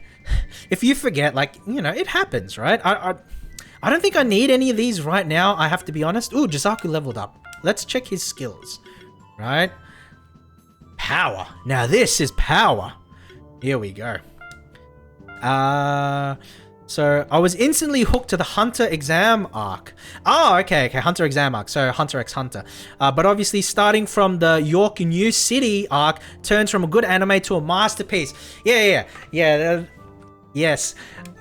I do want to rewatch Hunter x Hunter at some point because I think they're updating it now, right? Because I remember watching the series from like 10 years ago, but it stopped at a certain point while the manga is still going. So I think the anime has been remade and updated and it's more up to date. So I want to see the new version, right? I want to see the new version. I was going to ask, did you get to catch the Game Awards? Personally, I did not, Sign & Co. And the reason is because the Game Awards happened actually while I was doing a little Turtle Tasks. Doing a few turtle tasks that I do during the week for monetary compensation. I was doing my turtle tasks and I was not able to catch the awards, very unfortunately. So we're gonna bring Mixed Fudge out. We're gonna bring... Oh, wait. Okay, we're gonna bring Mixed Fudged out, Roke, and Jazaku, because we use these guys a little less. And I actually do want to try out the Ignite, because I want to see like the extra damage procs that it can do, and see if that's useful, right? See if that's useful. You see, so it does like extra damage, and then the tackle, like that's gonna do a decent amount, right? Bang. And then now we can probably, oh, we can't finish it off, but we can finish it off with beating. That's pretty good. Bang. Very nice. Very nice. So, oh no, yeah, but yeah, I didn't catch the Game Awards, but I had one of my friends, like, on his lunch break, he was, like, checking it out, and he was checking out the Twitter and that kind of thing, and so we were talking about it every once in a while we had some time, but I didn't really check it out, right? I didn't really check it out. I did hear, though, I think they released a bit more Elden Ring footage, so that might be interesting, right? But yeah, personally, I haven't checked it out myself. I may take some time to watch it actually after this stream, you know? After this stream. You can do watch parties with Prime shows. Oh, okay, so that's what you mean, Kendra. That's what you mean. I understand. That makes a lot of sense, right? Makes definitely a lot of sense. All right, we should be able to take him out with that. Bang! Got him! 3 stars. I thought it would be a bit better. I practically didn't sleep since midnight. The Game Awards started at midnight and went until 4 a.m. Oh no! Sign and Co. That's so bad. That's so bad. You gotta look after yourself, man. You gotta look after yourself. And look, if you're having fun, right? If you're having fun, that's fine, right? That's fine. But you also got to look after yourself, and you've probably been like sleeping since then, right? So I hope that, you know, you're able to get the necessary sleep that you needed, and that going forward, so like, you know, tomorrow and that kind of thing, you know, you'll sleep well, because, you know, I'm really happy that you're here in chat and that you're having a good time and that you're chatting and that kind of thing. You know, it really makes me happy that, well, that didn't make me happy, guys. That didn't make me happy. But I'm really happy that you're here in chat and that kind of thing and having a good time. But at the same time, right, I want everybody in chat to be looking after themselves first and foremost, right? Looking after themselves first and foremost, because, you know, while it's fun to have people here and people talk and that kind of thing, what's more important, this is probably the boss, right? What's more important is that people are looking after themselves. Okay? So I don't want a situation where, you know, like, you're not getting enough sleep, or you're not eating well and that kind of thing. You know, I don't want that kind of situation with you guys. Because, you know, I hope everybody in the chat is doing well for themselves, right? Am I not able to get up there? Oh no, that's fine. Which version did you watch? I watched I didn't watch the original. It was like a 2010 kind of version, right? It came out like about a decade ago. I'm not 100% sure on the exact details. You know, like the GDA, Loving Shrine Maiden almost every Friday. Wait, oh, that's how you do it. You midair jump it. Okay. So trying to, does she do watch-alongs every Friday? Does she do watch-alongs every Friday? I didn't realize that. I didn't realize that at all, Kenjo. Good to know. Good to know. Got him. There we go. 1999. That one isn't great. You should watch the 2009 version. It's a complete anime now. The sad thing is the manga went into eternal hiatus, so the story probably won't be ending ever. What? Eternal hiatus? Oh man, that's sad. That's sad. Because it's like, you get a manga that's like, you know, something that you get devoted to, something that you get attached to, and then it's, you know, it's like, oh, yeah, no. You get attached to it, and then it's like you never get to finish it. That's so unfortunate. I thought that looking after number 1 was referring to Toru. No, Sign and Co. Look, for me, looking after number 1 means looking after Toru first. But I think that, you know, looking after yourself first and foremost is what I mean by when I say looking after number 1. You know, so for you, Sign and Co, look after yourself first and foremost. My cat says it's time for bed. Good night. No worries, Katie. No worries. Thank you so much. Thank you so much for coming along. Thank you so much for the follow. I hope you enjoyed yourself, and I hope to see you around. I hope to see you around in my future streams, if you can make it. But yeah, have a good night, and thank you for coming. Thank you for coming. Okay, so I'm just gonna skip these guys. I don't wanna fight any battles right now. I wanna get to the sanctuary. I wanna get. Okay, maybe we'll fight one battle. Maybe we'll fight one battle. All right. These are all Rockies, right? These are all Rockies. So fire types. So mixed fudge is just gonna do a number on these guys. We'll go Jizaku, and I guess since these are grass types, I mean, Alistar? No, Roke, because he's tanky. Yeah, let's go. Can't wait for the emojis. Nights Arnico, think of the nuts. I'm dreading them a little, but I'm sure it'll be cool. I'm not sure what you guys are talking about, but definitely thank you for coming along. All right, let's go with Shield. Shield's pretty good. And then we can go with Power. So this is like a buffing turn, first and foremost. And then Tackle can just do like a heap of damage. Bang. Oh man, welcome back JP, welcome back. How are you today? Well, I mean, how are you doing right now, rather? Are you still having issues getting your working from home thing going on, or are you able to work? But how are you going? Tackle, bam. Hey. Hey. Nah, we're good to go here. Katie is the artist and designer of all these emotes. Oh, so you're Fudge's emote artist. Nice. Very nice. Very nice. Oh, hold on. Let's take a look at some of these, actually. Let's take a look at some of these. Oh, they're pretty... Oh, that's nice. That's nice. Oh, the smug one is good. I like the smug one because you got like the fang tooth. That's cool. That's cool. Really nice. Really nice. Thank you for coming along, Katie. Hope you have a good evening. Hope you have a good night. Thank you for coming. That's cool. Good art. Good art. I like that. Good stuff. Right, bam. We should be able to take him out. There you go. Easy win. Easy win. 4 stars. Very nice. Bam. Okay, I do want to bring JP in. So we'll bring JP. Oh, wait, no.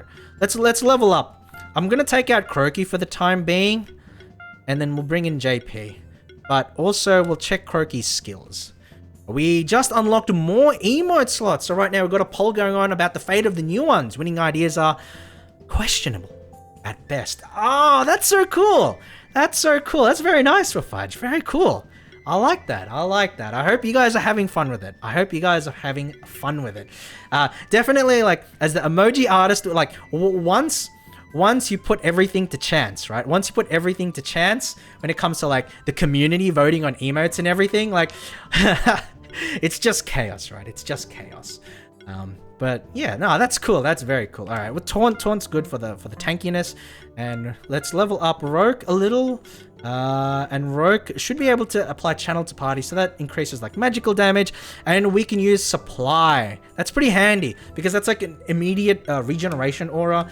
And for mixed fudge, what has mixed fudge got? Mixed fudge has got like a hold on, there was like a good aura here. Here we go. Empower. That's freaking powerful. Empower, powerful, right?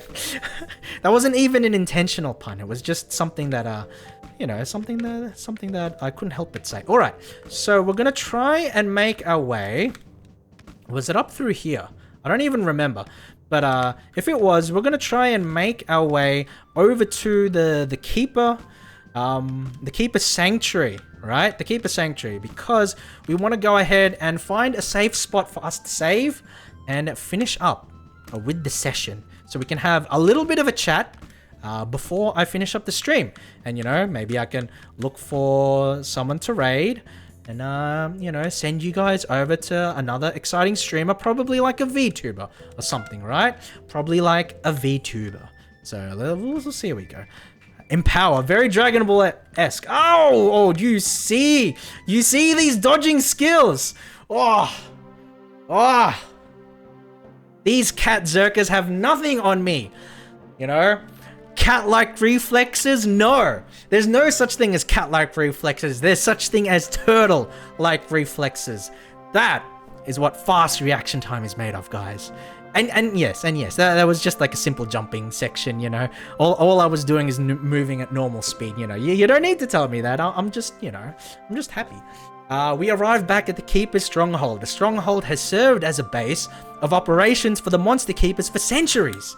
But we should explore some other areas of the Monster Sanctuary next. The Blue Caves are located just below the stronghold. Before we head there, you should prepare yourself and your monsters adequately. Slow and steady does the job. Exactly, Sign & Co. Exactly. If you go slow and steady, you will always reach your destination eventually. You can find merchants and a blacksmith in the stronghold to ensure that your monsters always have the best food and gear.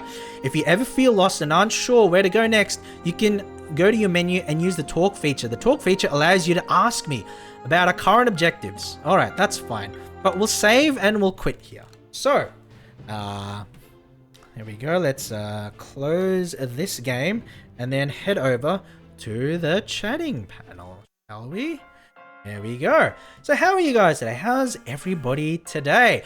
Yeah, that was a lot of fun though. I'm enjoying this game a lot. So I'm pretty sure it was Rogue who you know, suggested this game for me originally. Man, what a good suggestion. I'm having a lot of fun with this, so I really appreciate the suggestion. So thank you so much, Rogue.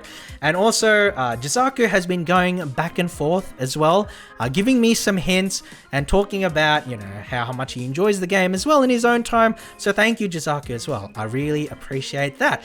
But yeah, thank you guys for coming along. Thank you guys for coming along. Thank you, Sora and Fudge, for the raids. I really appreciate it, guys. Thank you so much. But yeah, I think on the weekend,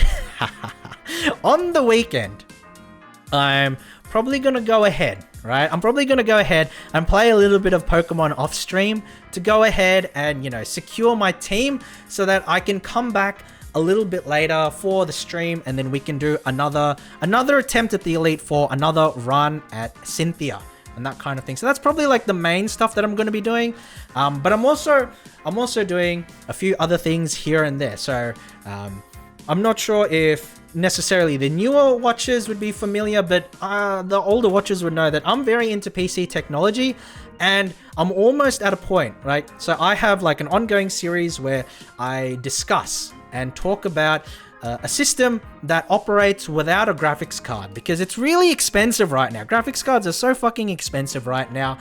And I know that there might be a lot of people that may want to get into PC gaming, but can't just because of how much it costs, right?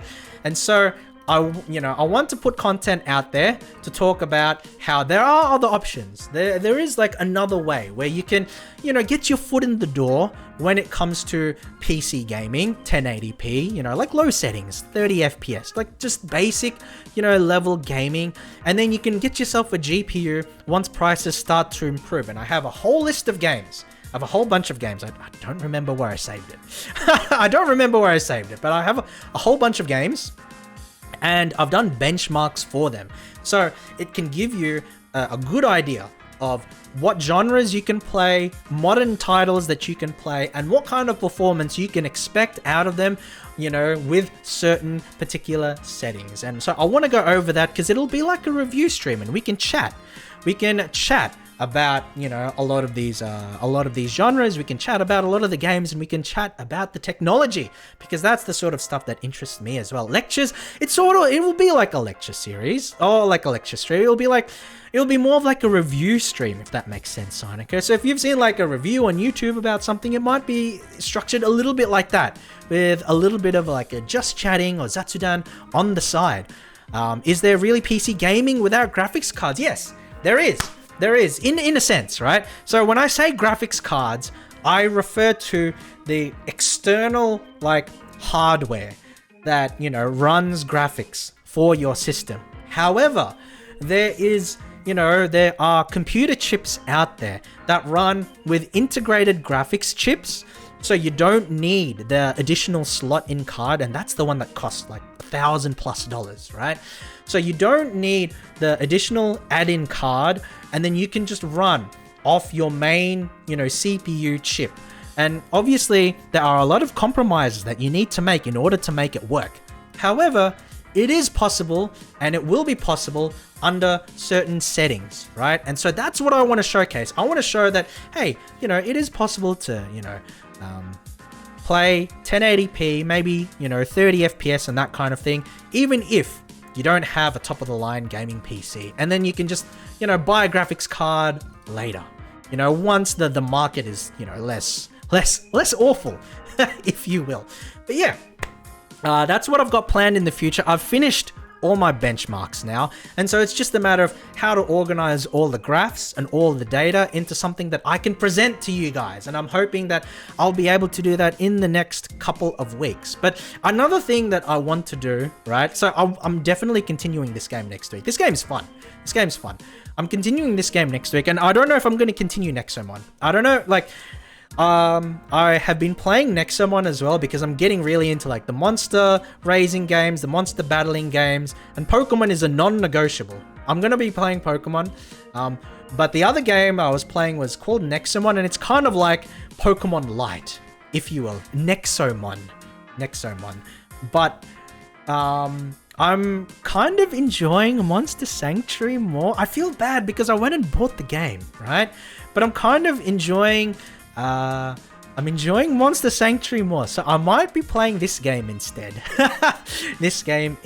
But yeah, please, follow me on Twitter, guys, because I'll always post stuff relating to my stream and my schedules and that kind of thing. So if you want to know when I go live, if you want to catch my stream schedule and that kind of thing, go ahead and follow me on Twitter. And also, I'm going to do the big shill, right? I'm going to do the big shill. You guys are here. I'm going to do the big shill. And I'm also going to shill my YouTube account. And the reason I'm going to shill my YouTube account is because I've started uploading some more stuff to it. No Discord place. Not yet, Sign & Co.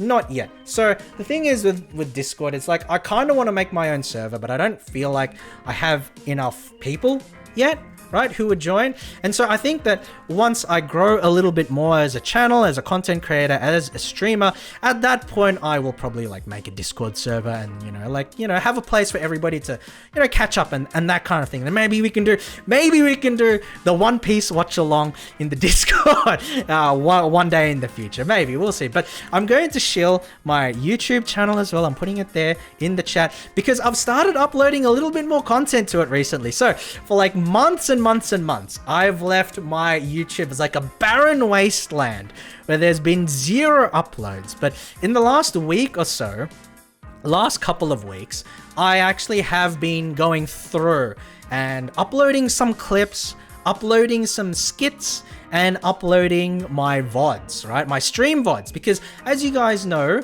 I'm not sure if it's the same for partners, but for affiliates, right? For affiliates, Twitch only saves VODs for 2 weeks, which is kind of lame, right? And so if you have a situation where, you want to watch a stream for a couple of weeks, they're a couple of weeks old. Let's say you go on holiday and you can't catch a stream, and then it's the next episode or the next stream for a game that you're really interested in and you want to know how it turns out. So let's say for example, you wanted to find out how the Cynthia battles go for Pokemon, but you're on vacation for the next couple of weeks, so you can't catch the streams live and you don't have time for the VODs, right? Twitch will delete them after 2 weeks, but now that I'm uploading everything to YouTube, at least there is a place where you guys can go and watch VODs, into perpetuity. So it's always going to be there on the YouTube. And the other thing is I post clips, I post skits and that kind of thing. So please go and check it out.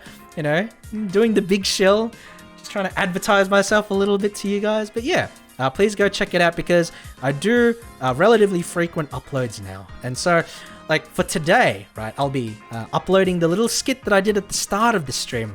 And I'll play it now for you guys. Because, because I probably have more people in the stream now than when I started.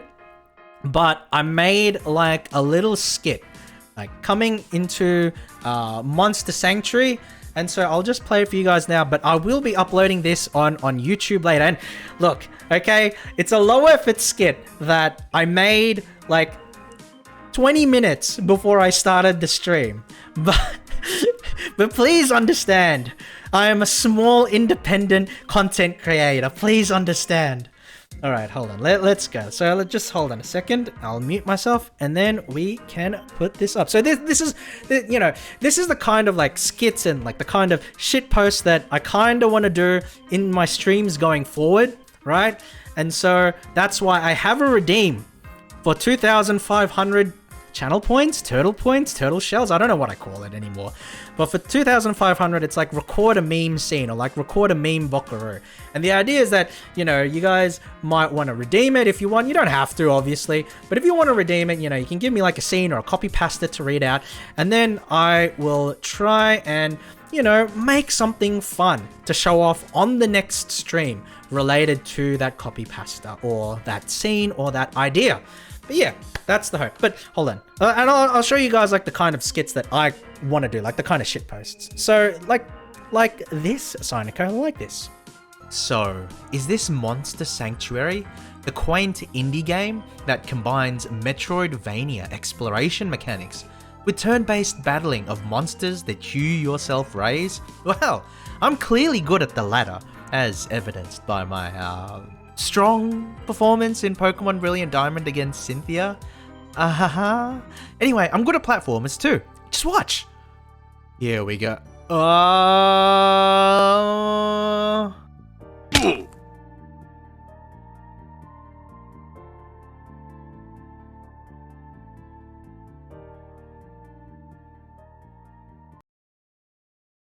Okay, so stuff like that. And yeah, that's like horribly low effort. I put that together in like 20-25 minutes before I started the stream. So yeah, like I want to do stuff like that. So reenacting scenes or like making like short skits and that kind of thing. So that's basically what I want to do a lot more going forward, because I have a lot of fun with the video editing process. I enjoy making short skits. I enjoy making clips. I enjoy making sort of like, you know, visual shit posts, if you will, you know. So I do enjoy that. And that's, you know, one thing that I want to have a little bit more of on my streams. And, you know, if I can get you guys involved as well, if you guys want to get involved with like the redeems, then, you know, I'm more than happy to do that, because it's fun for me to do as well. It's fun for me to do as well. Please understand, his back hurts and his knees are about to give up. Exactly, sorry, exactly. Please understand, this shell is heavy. You might not be able to see it right now, but the shell is heavy. But yeah, scenes like reenacting scenes, or if you have like a copy pasta, you know, stuff like that, you know, just small stuff, you know, that works like a shitpost. And that's the kind of stuff that I want to do.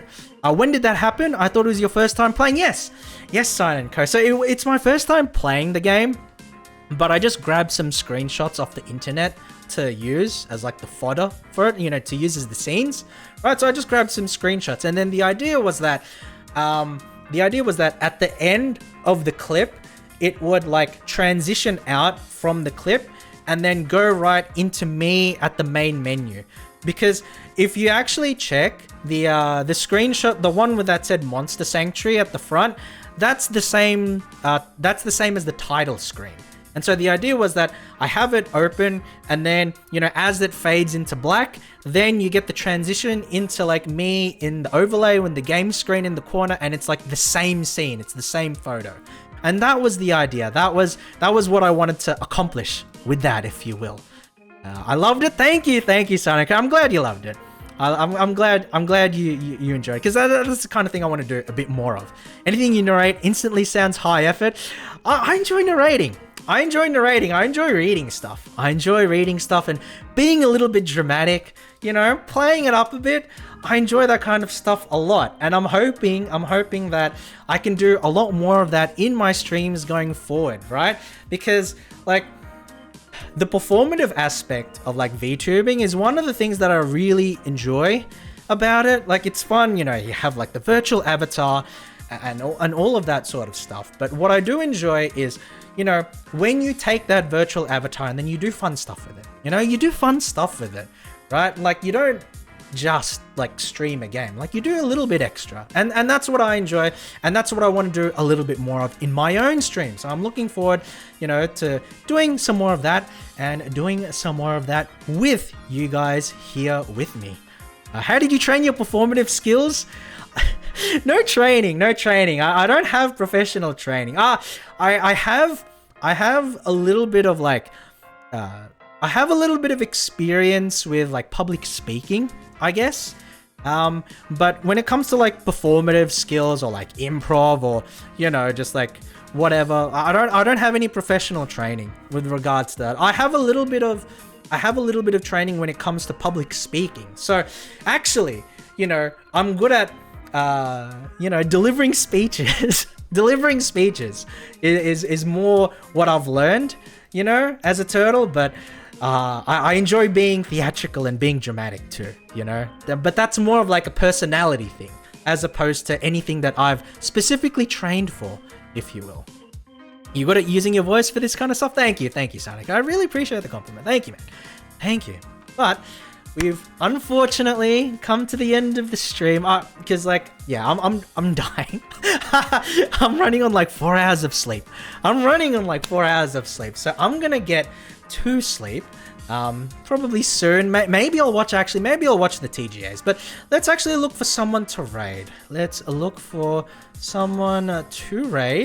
And I think, who should we raid today? I've raided her a few times, so we're gonna go ahead and raid a VTuber. She's a Japanese VTuber, actually. Maybe I'll watch Bleach. He said, wait, did I say Bleach? I don't know if I did. We'll watch a Japanese VTuber. So just, you know, she's learning English, and she's actually pretty good at speaking English for someone who does not have English as a first language. But because she doesn't speak English, because English is not her first language, I will just give you a warning, guys. You know, like English is not the first language of the stream. But yeah, I'll be sending you over to a VTuber named Sophia Sapphire. She's, you know, really wholesome, really cute, really fun. And I'll be sending you over to her. She's currently playing Animal Crossing, so another cute game, another fun game to do with, like, animals and that kind of thing. I'm thoroughly impressed with everything you provided in the 2 streams I've had a chance to catch. Thank you, Sadako. Thank you so much. I'm glad you've been here for the last 2 streams, and you know, I hope to see you here for many, many more in the future. Hope to see you for many, many more. Yeah, we'll be raiding Sophia Sapphire, so don't worry about a raid message or anything along those lines. You know, I'm not big on raid messages personally. I mean, at some point, maybe I should start getting raid messages, but, you know, for now, don't worry about it, guys. Just go say hello. You know, be nice, be polite, because, you know, she's a great personality, very wholesome, very fun, very cute. So we'll be raiding Sophia Sapphire in just a moment. But yeah, thank you guys for coming. I really do appreciate it. Whether you were here for just a moment, whether you were here for the whole stream, you know, whether you were here chatting the whole time or whether you were just lurking for the +1, I really do appreciate it, guys. So thank you so much for your time, you know, for your attention, and, you know, hopefully you've had a little fun today, and I hope that we can have a lot more fun streams together in the future. So, from Toru to you, thank you. Take care of yourselves, guys, and I hope to see you all around next time.